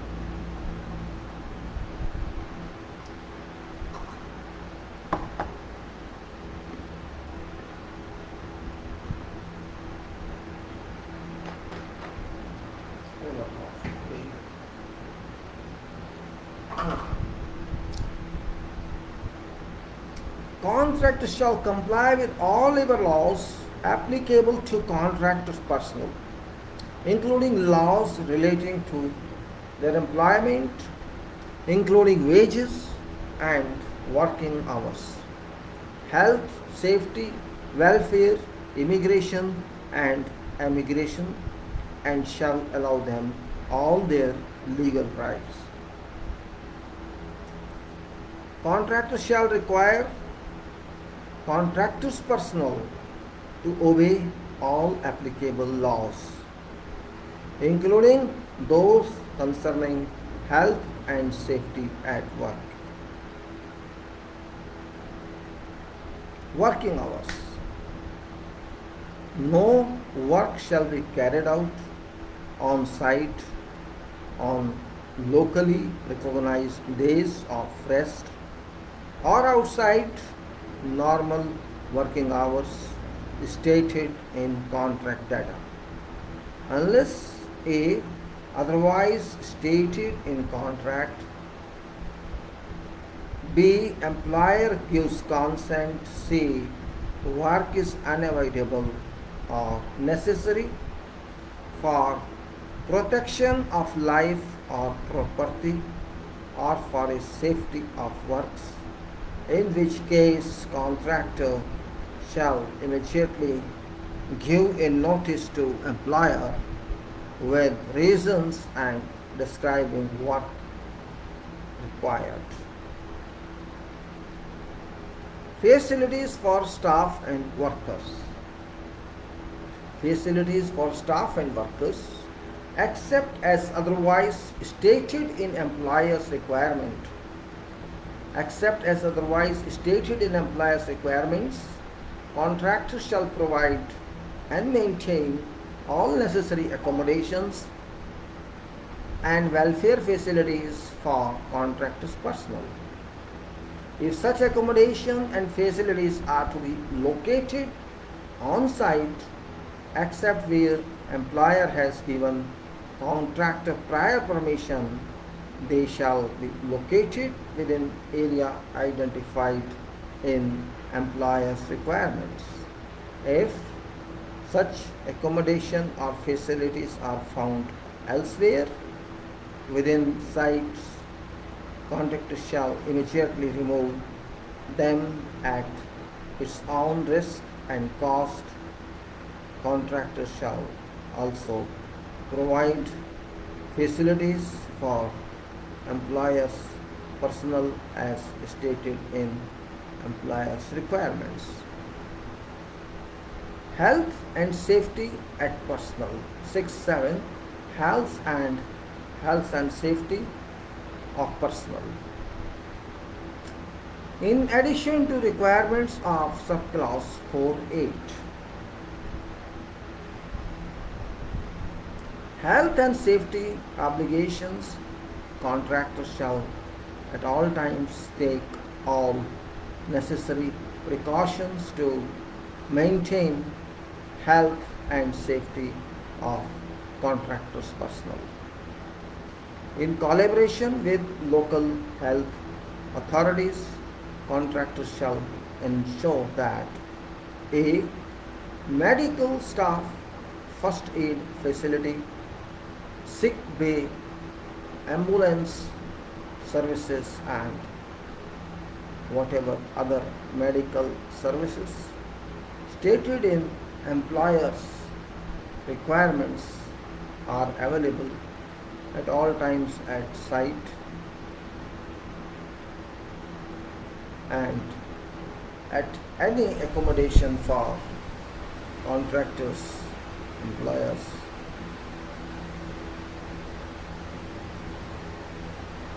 Contractors and employers personnel, and B. Suitable arrangements are made for all necessary welfare and hygiene requirements and for prevention of epidemics.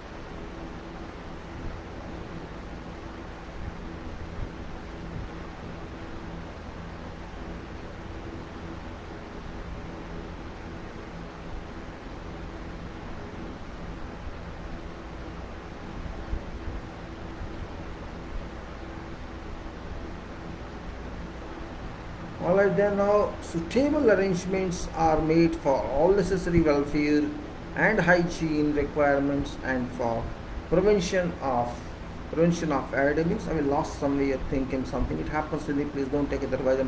I was lost somewhere. Some thinking it happens. It's my practice. I don't know how. Contractor shall appoint a health and safety officer at site responsible for maintaining health, safety, and protection against accidents. This officer shall be a qualified, experienced, and competent for this responsibility and have authority to issue directives for purpose of maintaining health and safety of all personnel authorized to enter and or to work on site, and to take protective measures to prevent accidents. Throughout execution of works, contractors shall provide whatever is required by this person to exercise his responsibility and authority.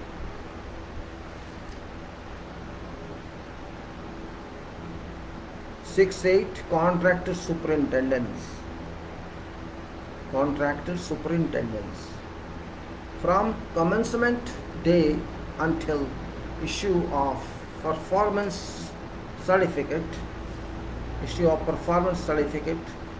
contractor shall provide all necessary superintendence to plan, arrange, direct, manage, inspect, test, and monitor execution of works.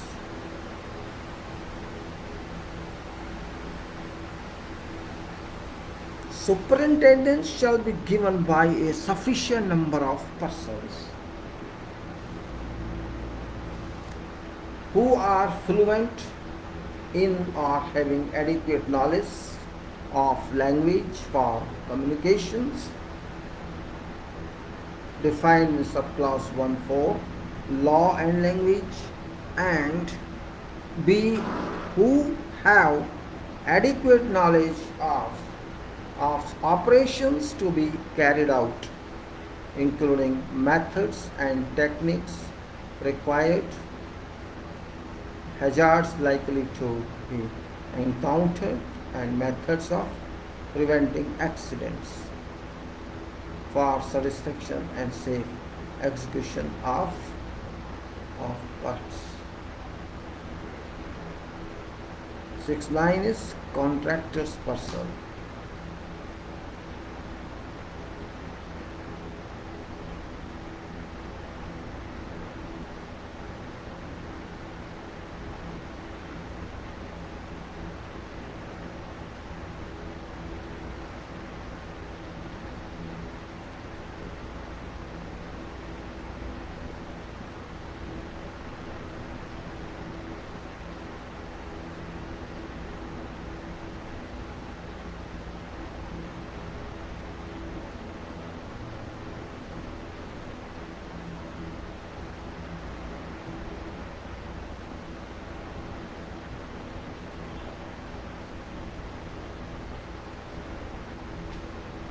Now we can say contractor's personnel. It is contractor's personnel, including key personnel, shall be appropriately qualified, skilled, experienced, and competent in their respective trades or occupations.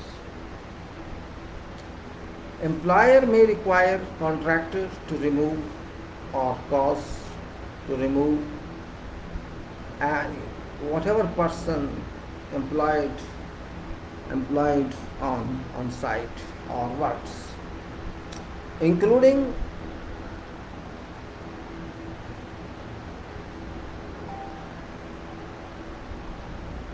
नहीं मानेंगे लोग यार, क्या करोगे, तो काम नहीं करने दे रहे हैं, दिमाग खराब करते हैं लोग यार, बिना बात पे डिस्टर्बेंस टंग करते रहेंगे बीच में, कुछ काम नहीं है शायद लोगों को.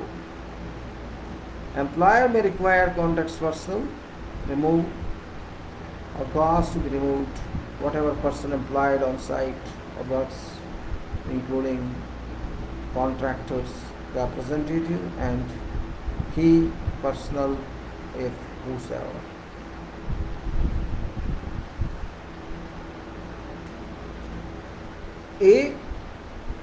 Any reason being, what's the reason for that? Persistent to misconduct, persistent to whatever misconduct, or lack of care. परवाह नहीं कर रहे हैं आप.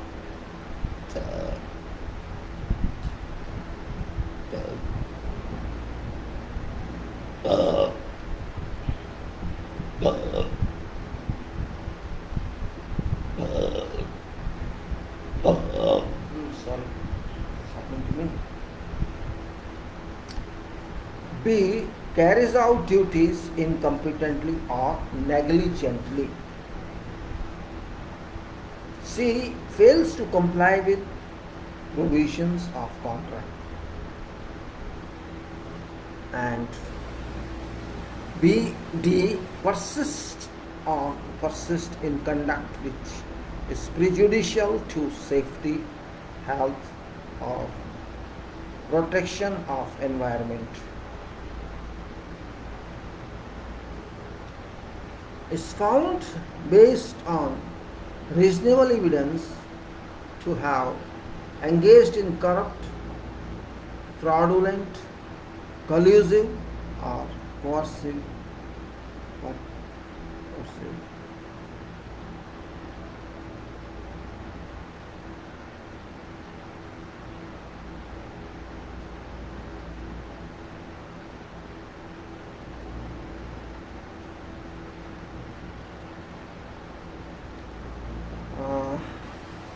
Is found based on reasonable evidence to have engaged in corrupt, fraudulent, collusive, or coercive practice, or has been recruited from employers, personnel, and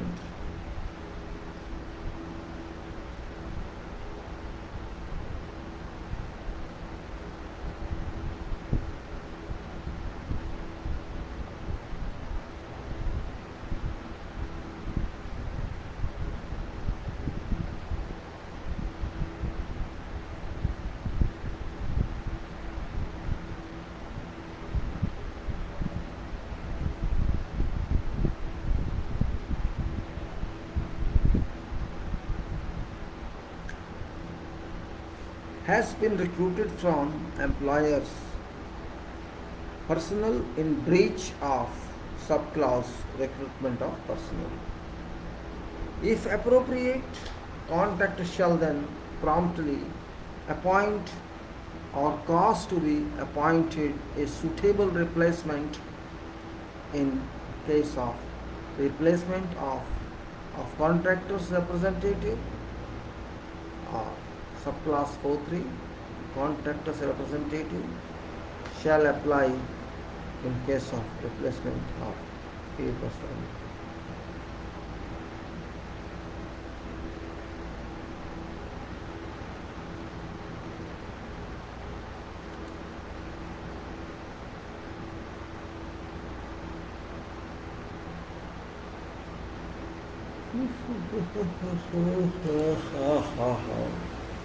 No problem. Come on. 610 contractors records. Contractors records, which is block now. Unlimited records contracts have in some cases. So what to talk of this? But we have to talk of this. We need that. And what are that? Contractors records means all records which contractor has to work on, prepared by contractor, approved by employer. Unless otherwise proposed by contractor and agreed by employer in each progress report under subclause 420 progress reports, contractor shall include records of what? See, records of occupation and actual working hours of each class of contractor's personnel, yes, contractor's personnel, type and actual working hours of each of contractor's personnel.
Alright, we come on further analyzing.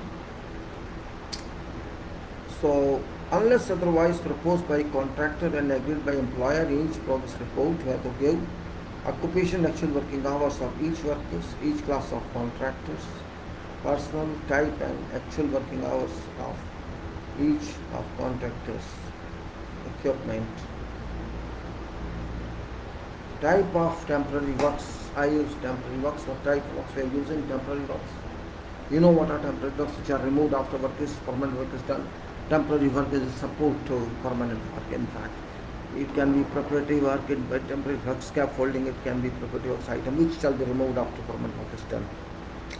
Types of plant installed in permanent works. Plants we have to see. Quantities and type of those plants.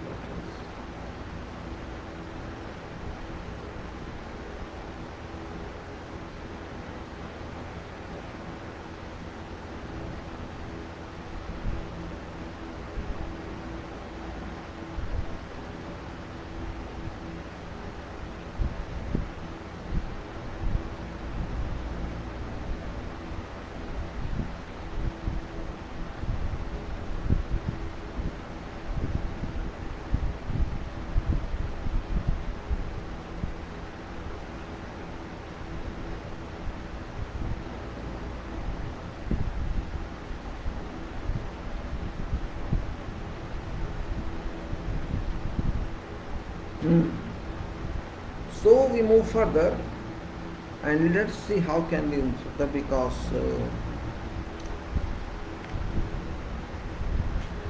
quantities and type of material used. This is very important. Types of personal installed, permanent works, types of temporary works, quantities and types of materials used.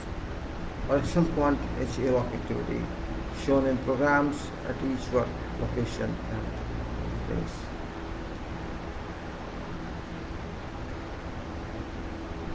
So it's therefore types of plant installed.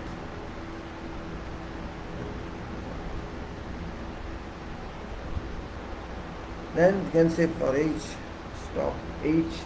star,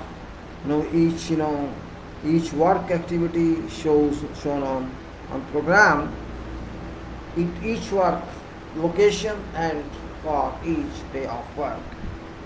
Here problem is we are talking of quantities and types of material, which is very important item here, because it is lump sum contract.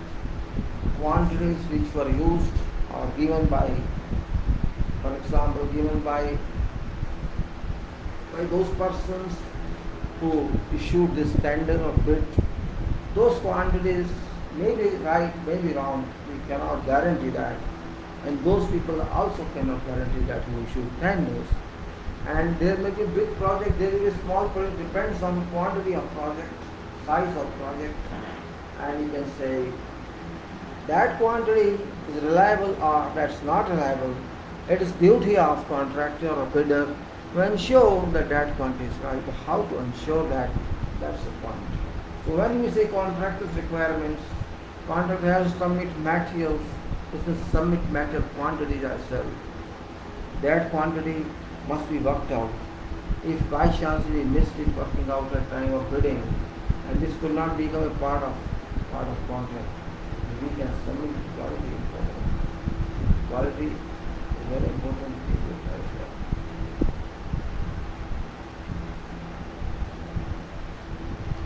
So what I am saying is this quantity is not a one item, this quantity is not two items. If it is a building contract, if it is various types of building contract, if it's plants involved, machines involved, landscape involved, finishes involved, everything is involved. I mean, all disciplines are involved, which is a worrying factor. It is a worrying state because, always there are errors caused by people, and errors are very important to be corrected. You cannot simply say we have done quantification, everything is perfect, because everybody has to involve thoroughly. Now we have hundreds and hundreds of documents when we get bid.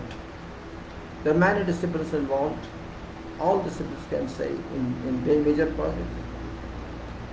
Civil, electrical, mechanical, architectural services, and many more trucks and many more whose input is required for knowledge.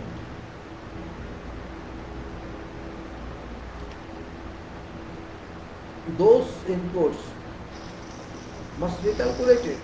We have to find exact quantities that we are going to work on whatever project. While those people may not be that smart to find out those quantities immediately.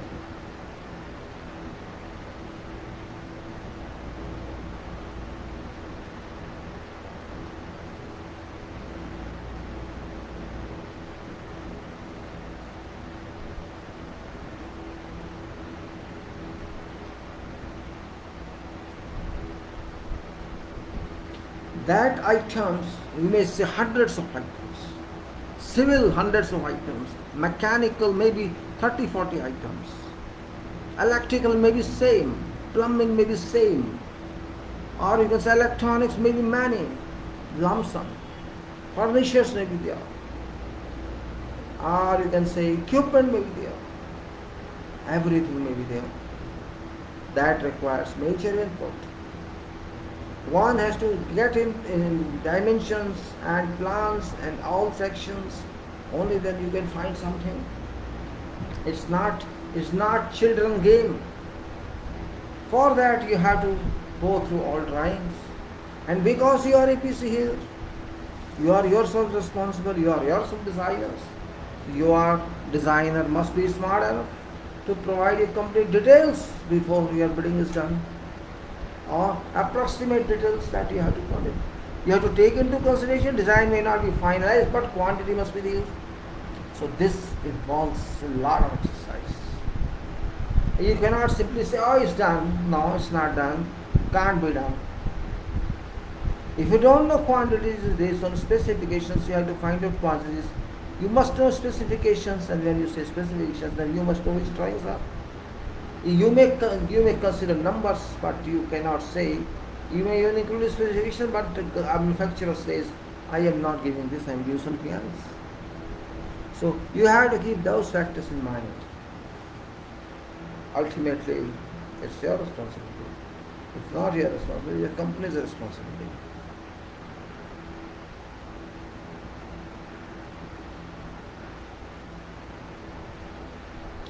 So my statement is, my plea is that don't be haphazard in quantification. Don't be, because this is your requirement and it's also employer's requirement. Employer's requirement is to make sure this is quantity you are going to do. Employer's requirement is to make sure this work is to be done, and that has to be done. If you are paying them, you must do that. And it is also requirement, employer and contractor must have these qualities. If contractor doesn't know what is done, how shall manage? Quantities are wrong means planning is wrong. Quantities are wrong, incorrect means your budget is wrong, your bidding price is wrong. And I understand that before getting award, nobody will design everything. Size is there. You can check with size.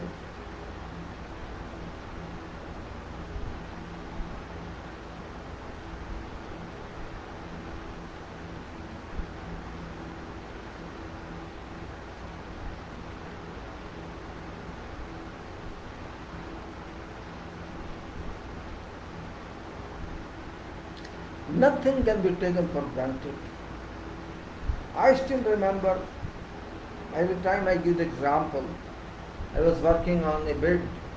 We were part of civil works in this company I was working with, and they got a contract with Busan, with this South Korean company, and our company was Abu Dhabi company. Abu Dhabi company in South, they had got at bidding time joint venture arrangement with them for alliance of EPC. They were doing designs, modification while we have worked out all the other items. There was a long pipe work, 120 kilometer pipeline, big pipe, big sleepers, everything was big. And heavy work it was. So I did not do that work before, but I had high idea means when I went through all those bill of quantities they provided to us. Bill of quantities means we are doing quantity for every element. This area is this quantity, this quantity, this quantity, this quantity. So it's our duty to see where quantities are given. And I worked out at about more than 400,000 cubic meter of course CP.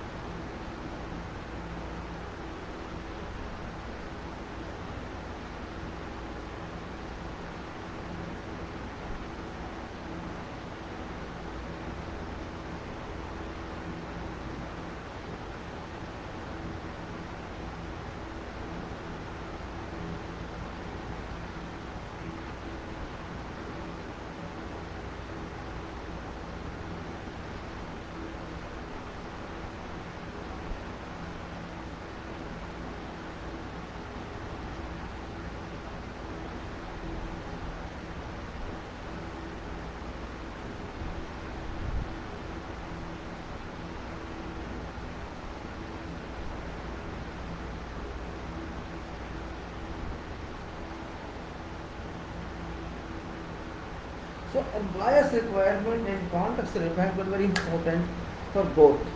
If contractor requirements is mistaken, means you are gone.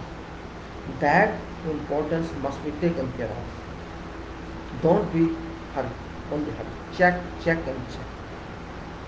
In that situation, and I was quoting my case, When I calculated that one, keeping just my own idea, I was surprised that there was about 60-70% difference in cost. Quantities I calculated my own place and saw in quantitative evidence.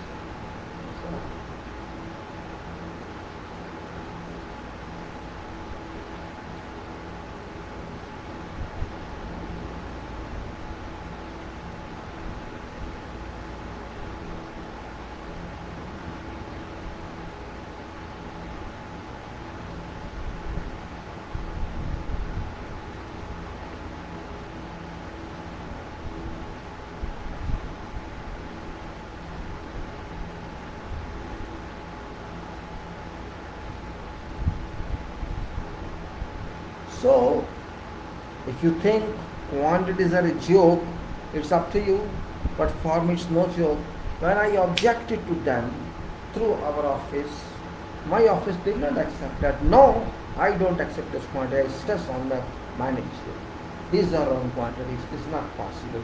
I just took an estimate 120-kilometer long path, and even if you to trace in on that 120 kilometer, you were not getting that much quantity as that mentioned. So this objection was sent to that company. So we got no answer but a revised bill of quantity, and I was surprised to see that in that it was 60% reduction. It was 1.4 lakh rather than 4 lakh. More than 60% reduction. So this happens means careless people, nobody buys. It's a very important point. That's one of the reasons that I ask always this. Well, you cannot talk everything in details. After all, we are studying something. We are studying some subject. Examples are okay, but so now it is means what is shown in quantities and types of materials used, and for each work activity shown in program at work location, and for each day of the hours sacrificed. Disorderly conduct 611 is disorderly conduct. Disorderly conduct.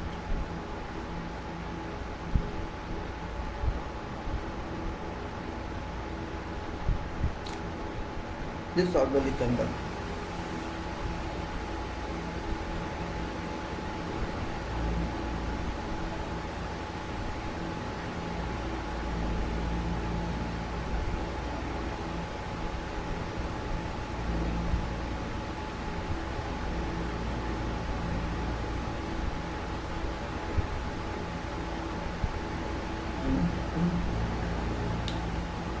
So it says disorderly conduct.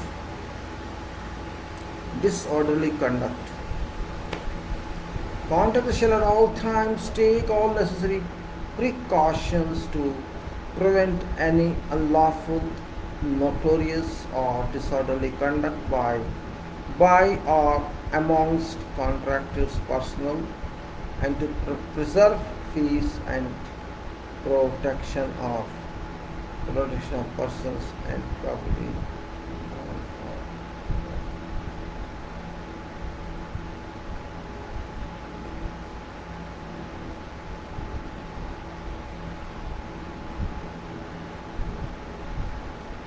Then you see what you say in disorderly conduct.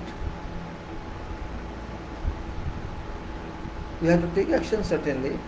Contractor shall at all times take all necessary actions, precautions to prevent whatever unlawful, notorious, righteous, or disorderly conduct by amongst contractors' personnel. And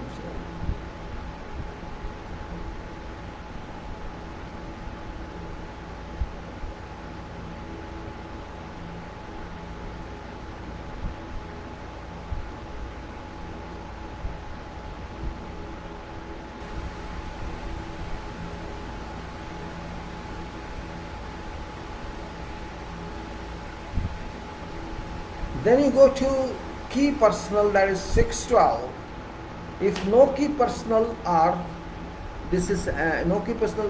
specified in employer's requirement, This clause shall not apply, but this is no problem. It shall apply. Contractor shall appoint natural persons named in tender, if there is, to position of key personnel. If not so named, or if an appointed person fails to act in relevant position of key personnel, contractor shall submit to employer for consent name and particulars of another person. Contractor proposes to appoint to such position. If consent is withheld or absent, subsequently revoked, contractor shall similarly submit name and particulars for secret.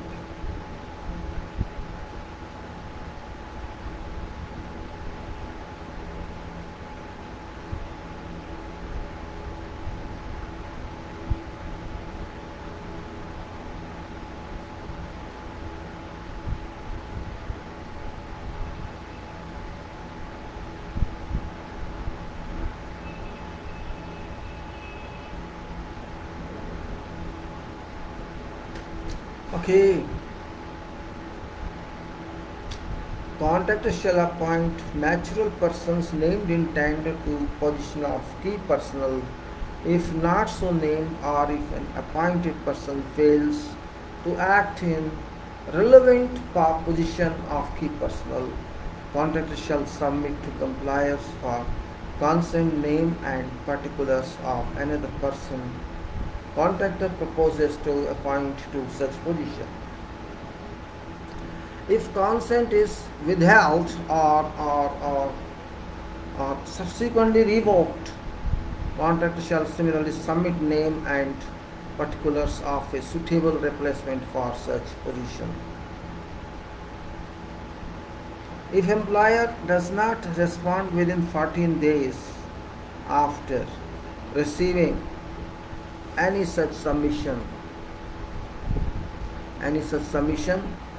by giving a notice stating an objection to appointment of such person or replacement with reasons, employer shall be deemed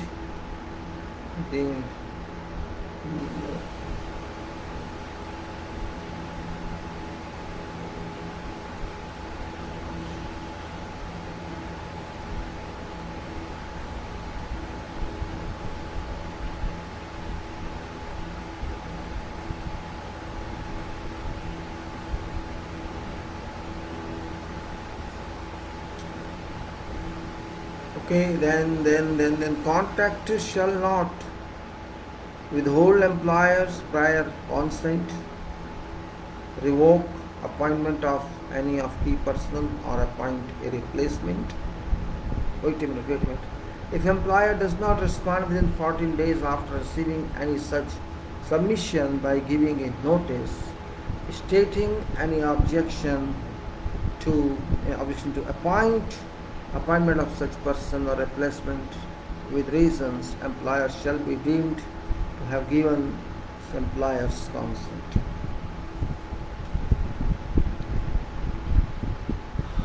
Contractor shall not withhold. Contractor shall not without employer's prior consent. Contractor shall not without employer's prior consent revoke appointment of any of the personnel or appoint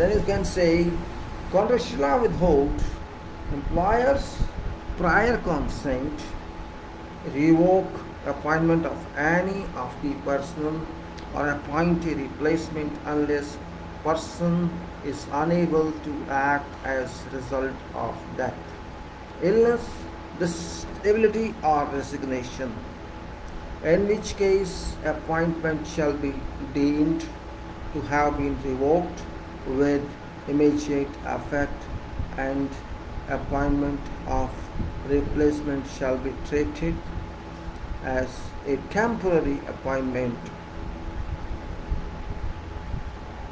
until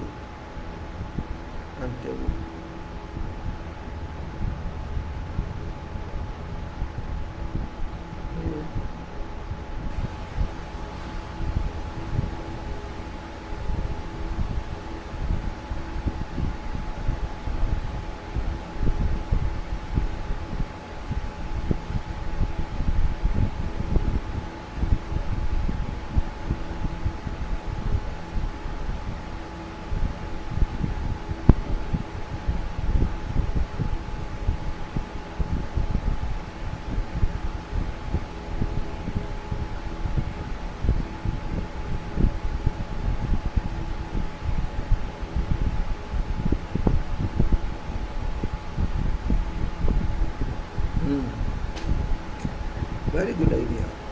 Very good clause. Such clauses are very complicated, but we have to think on them. Says contract shall not, without the employer's prior consent, revoke appointment of any of the personnel or appoint a replacement until person is unable to act as a result of death, illness, disability, or resignation, in which case appointment shall be deemed to have been revoked with immediate effect, and appointment of a replacement shall be treated as temporary appointment until employer gives consent to replacement or another replacement. Another replacement is appointed under surplus.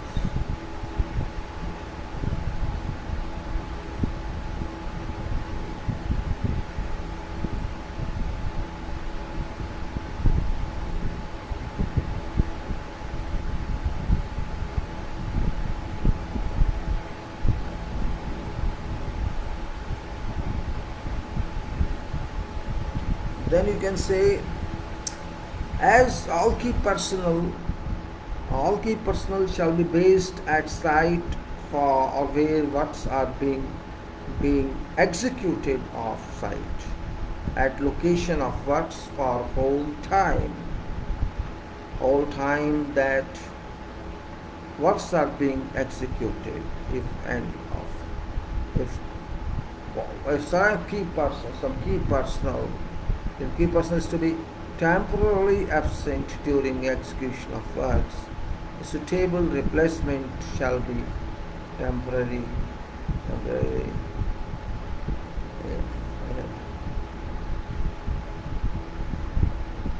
Then say,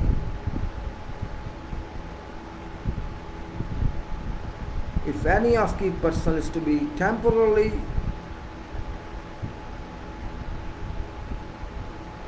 if any key personnel shall be based on site or where works are being executed off site, location of works or the whole time that works are being executed, if any key person is to be temporarily absent during execution works, suitable replacement shall be defined overall.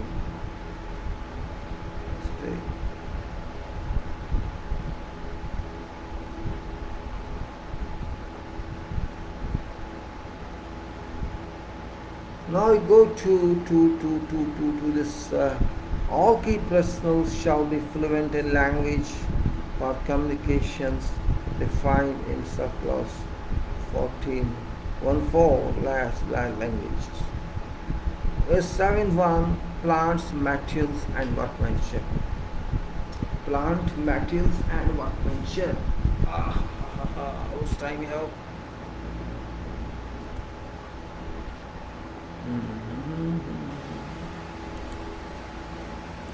Plant materials and workmanship.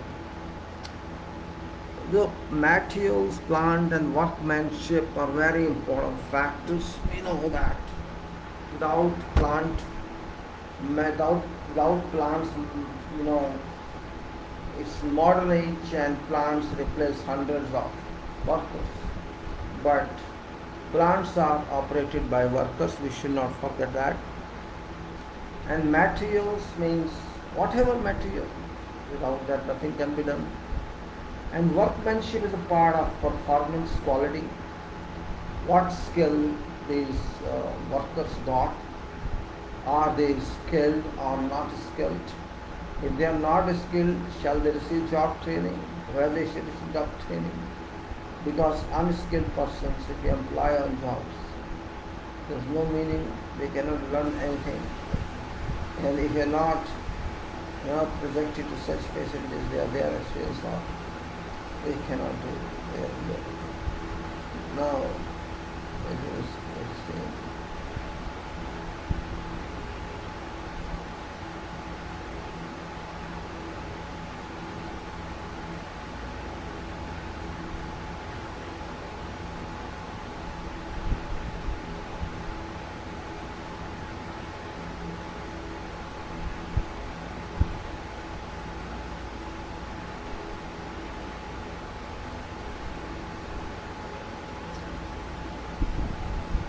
it's clause 7.1, and this is manner of execution. Manner of execution. How to execute job. That is manner of execution. And it's also very important from every point of view. Manner of execution.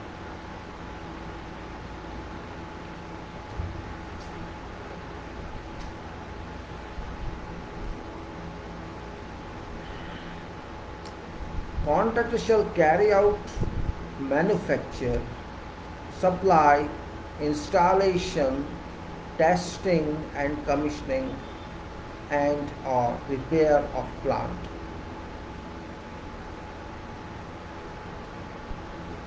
Production, manufacture, supply and testing of materials and all other operations and acting during execution of works. Manufacture.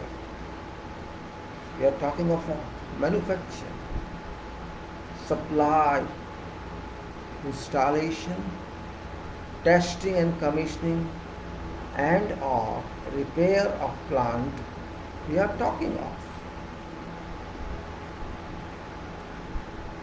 Production, manufacture, supply and testing of materials. So two items are both. We are talking of plants as well as manufacture and material. We are talking of manufacture of plants and their procurement, to say supply and installation, testing and commissioning, which is involved in plants.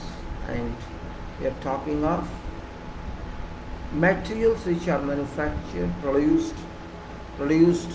and we can say manufactured, produced and supply and testing is done for those materials, and all other operations, activities etc. during execution of works. All other operation activities which are covered under workmanship. This is what is required. This is just a clause, but it's carrying a lot of meaning. You have to do everything. This means everything. Simple. Just broadening clause, everything you have to do, that's all. That's your clause. That's your contract. And it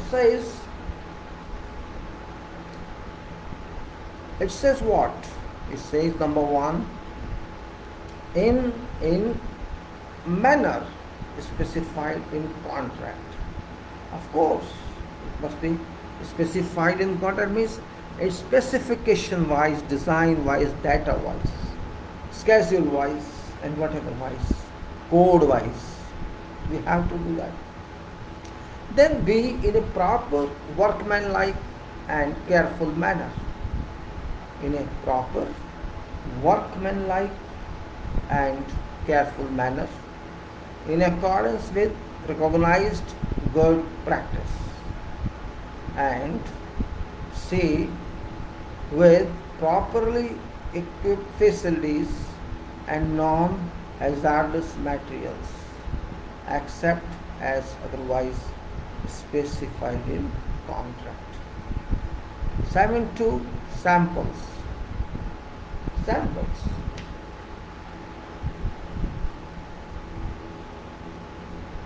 Contractor shall submit samples of materials and relevant information to employer for consent prior to using materials in or for works. A is samples of materials specified in contract at contractor's cost. B, additional samples instructed by employer as a variation.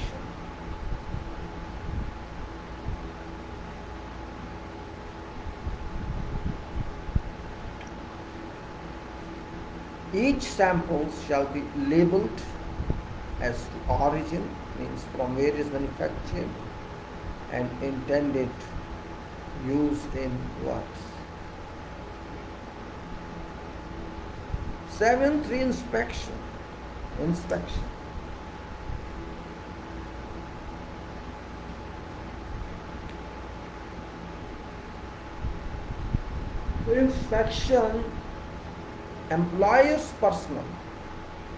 Employer's personnel shall during all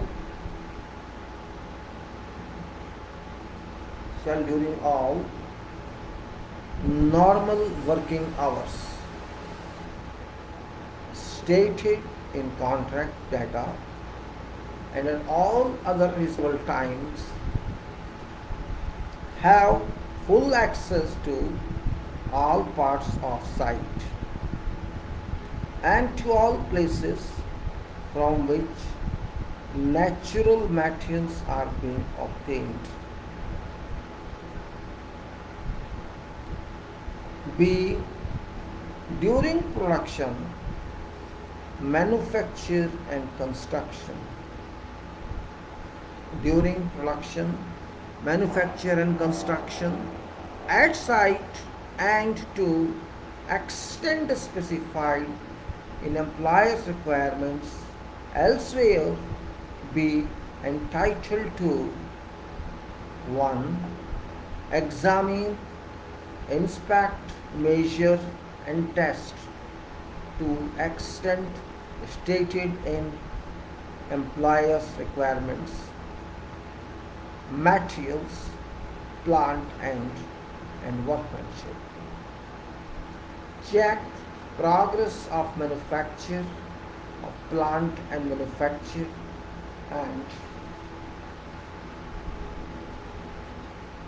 check progress of manufacture of plant and production and manufacture of materials, and make records including photographs and video recordings, and C, carry out other duties and inspections as specified in these conditions and employer's requirements. C, carry out other duties and inspections as specified in these conditions and employer's requirements.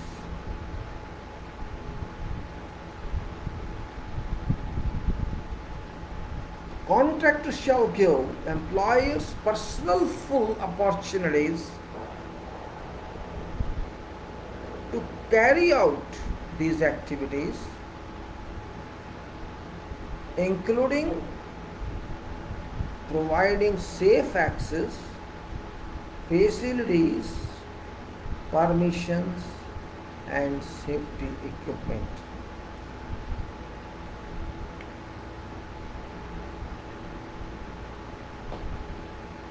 In respect of work which employers' personnel are entitled to examine, measure, inspect, to examine, inspect, measure, and or test, contractor shall give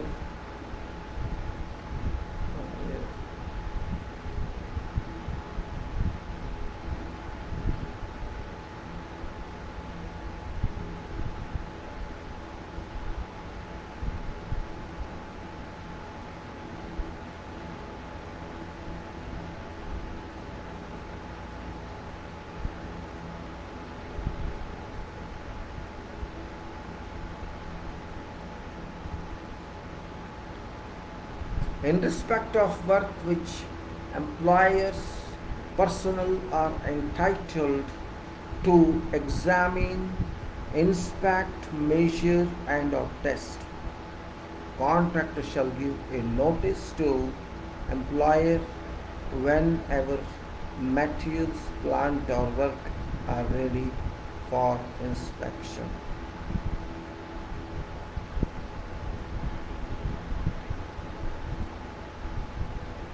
And before it is to be covered up, put out of sight, or packed or packaged for storage or transport, employers' personnel shall then either carry out examination, inspection, measurement, or testing without unreasonable delay.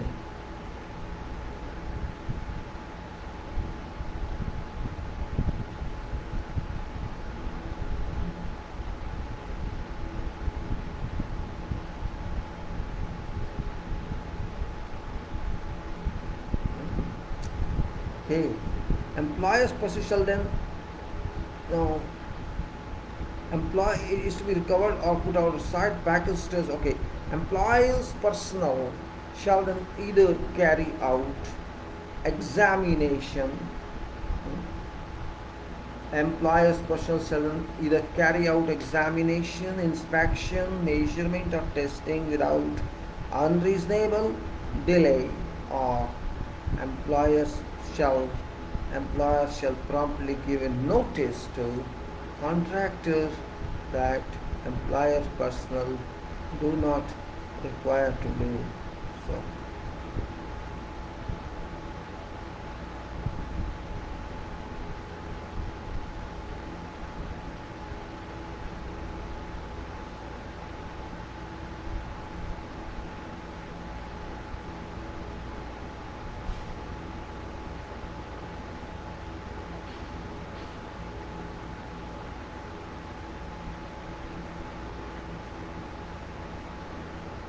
Okay, then employer's personnel shall then carry out, examine, inspect, measure, and test without unreasonable delay, or employer shall promptly give a notice to contractor that employer's personnel do not require to do that. If employer gives such notice, if employer gives no such notice, and or employer's personnel do not attend at time stated in contractor's notice for such time as may be agreed with the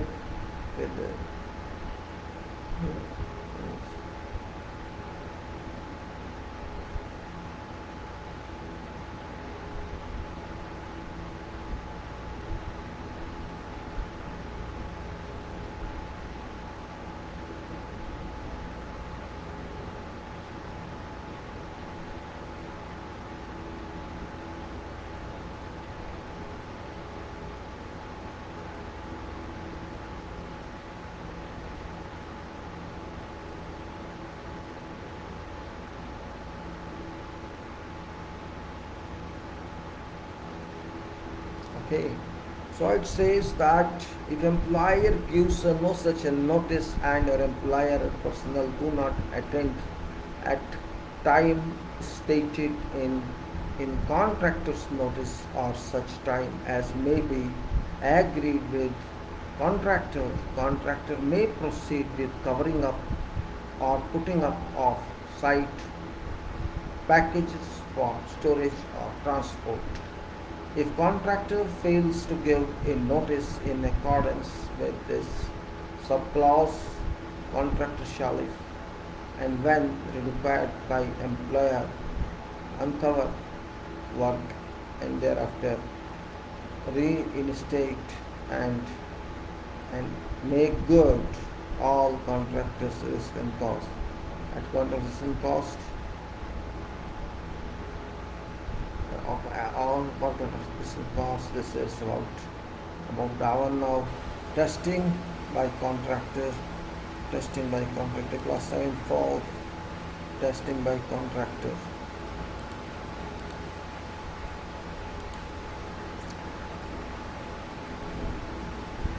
Now we have been discussing this are important points from point.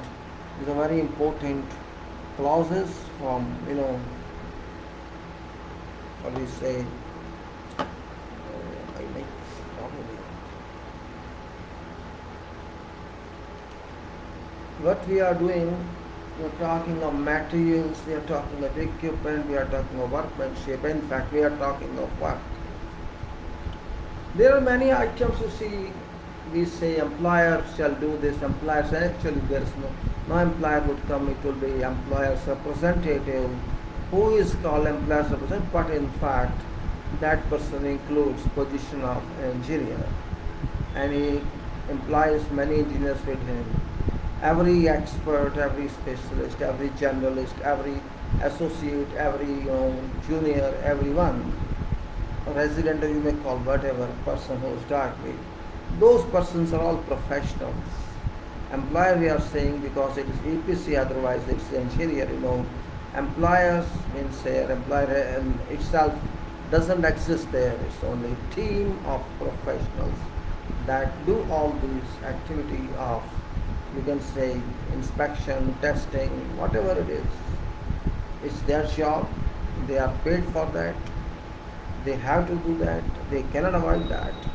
There are many items in, as I said, in construction itself, red book or maybe silver book, whatever book, inspection is a must.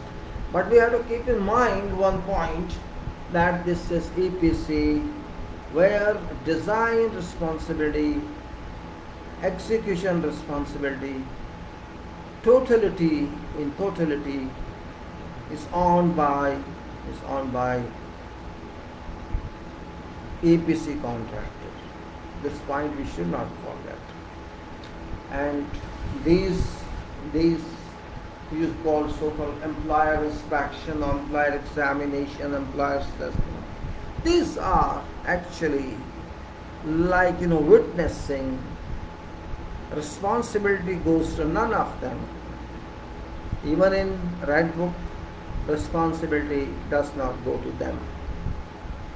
Inspections they do, everything happens, they supervise, they examine, they test, and they reject and accept. They do everything. They comment and they reject and they come back and again check. Even then, that responsibility of adequacy of job, whichever item it is finally owned by contractor. Either EPC contract or it will be other contract. That points we have to understand. It's not a question of given another. Do you understand that? If you don't understand. Point is this. EPC contractor means total responsibility of budget, because it will not change. Budget, I mean to say contract price. There is no way that can change. Yes, there can be variation, this is agreed. Variations are plus and minus both. additions or omissions, both are there. That point is very important to understand. There may be whatever else, there may be reduction of the scope or addition of scope to some percentages. That can be understood, but contract price can never be changed with no reason until both parties agrees. Otherwise, no one can change that. No one. As far as work is concerned, that is, yes, there can be scrutiny on that. Scrutiny like that to some limit. When you say my price is this for everything, I would have to give complete details of that pricing. I would have to detail out complete BOQs. BOQs means bill of quantities. Maybe you say there are 50 structures, 25 structures. I have to prepare 25 BOQs or 25 BOQs. That's for purpose of something else, but that is required here. Maybe I have to put some list of metals on that day. That's also supportive in future. When we submit that bill, that quantity means prices are also included, rates are also included. They have a duty as employer to go through all that, to ensure clerical error or something. But these days we use computers to questions of clerical errors that are limited. Sometimes it happens. Quantification can be wrong. It should be very simple. No one can challenge quantification.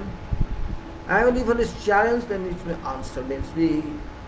In case what I say, if there's some error, clerical error in your pricing, maybe unit rate is right, but you say by mistake your price of that item is higher or lower, that can be a question mark, subject to condition that your final price cannot be changed.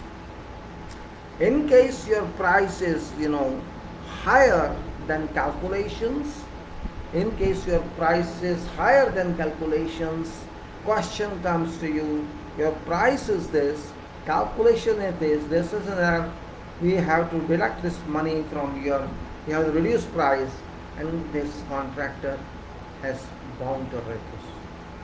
In case it is reverse, means your price is low, your calculation, price is, you have calculated by mistake, this has come higher than you actually quoted for. Are you ready on that price? Then also say, yes, I am ready, I won't change, I'll come down with this price. When say there's a 2% error in price, then you have to reduce that price because you can't allow more. Or then they'll say, okay, adjust this every day. Or they may say, you have not priced so many items, you price them. I say, no, I won't price, it's equal to somewhere else.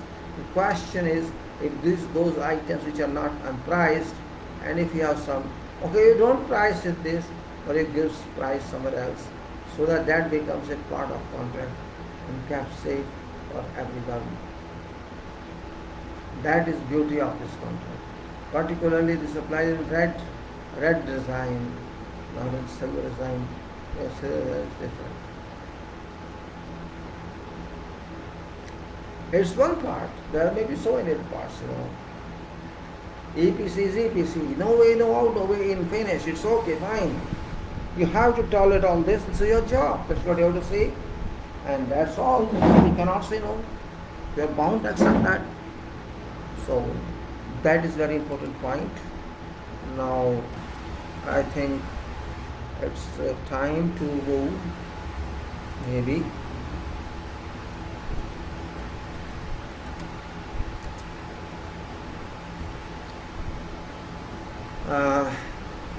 I took many days to cover up materials, or you can say soil, biggest material. So I could not continue this EPC for a few days, but this is also important. I can't avoid this. So I lose some time on that, I lose some time on this, and I try to enlarge sometime also. I can't unlimitedly enlarge this. There is no other way out. So we have to do something. So what I have to do is now I'm also broadcasting this on YouTube as well, because of some reasons that, whatever reason means, I'm putting to both. No, I would like to close it now, because it's already more than, and time is around 8, and I have to close this. So I take permission to go now. Thank you very much, everybody. I end a stream of this, and I end stream. You can say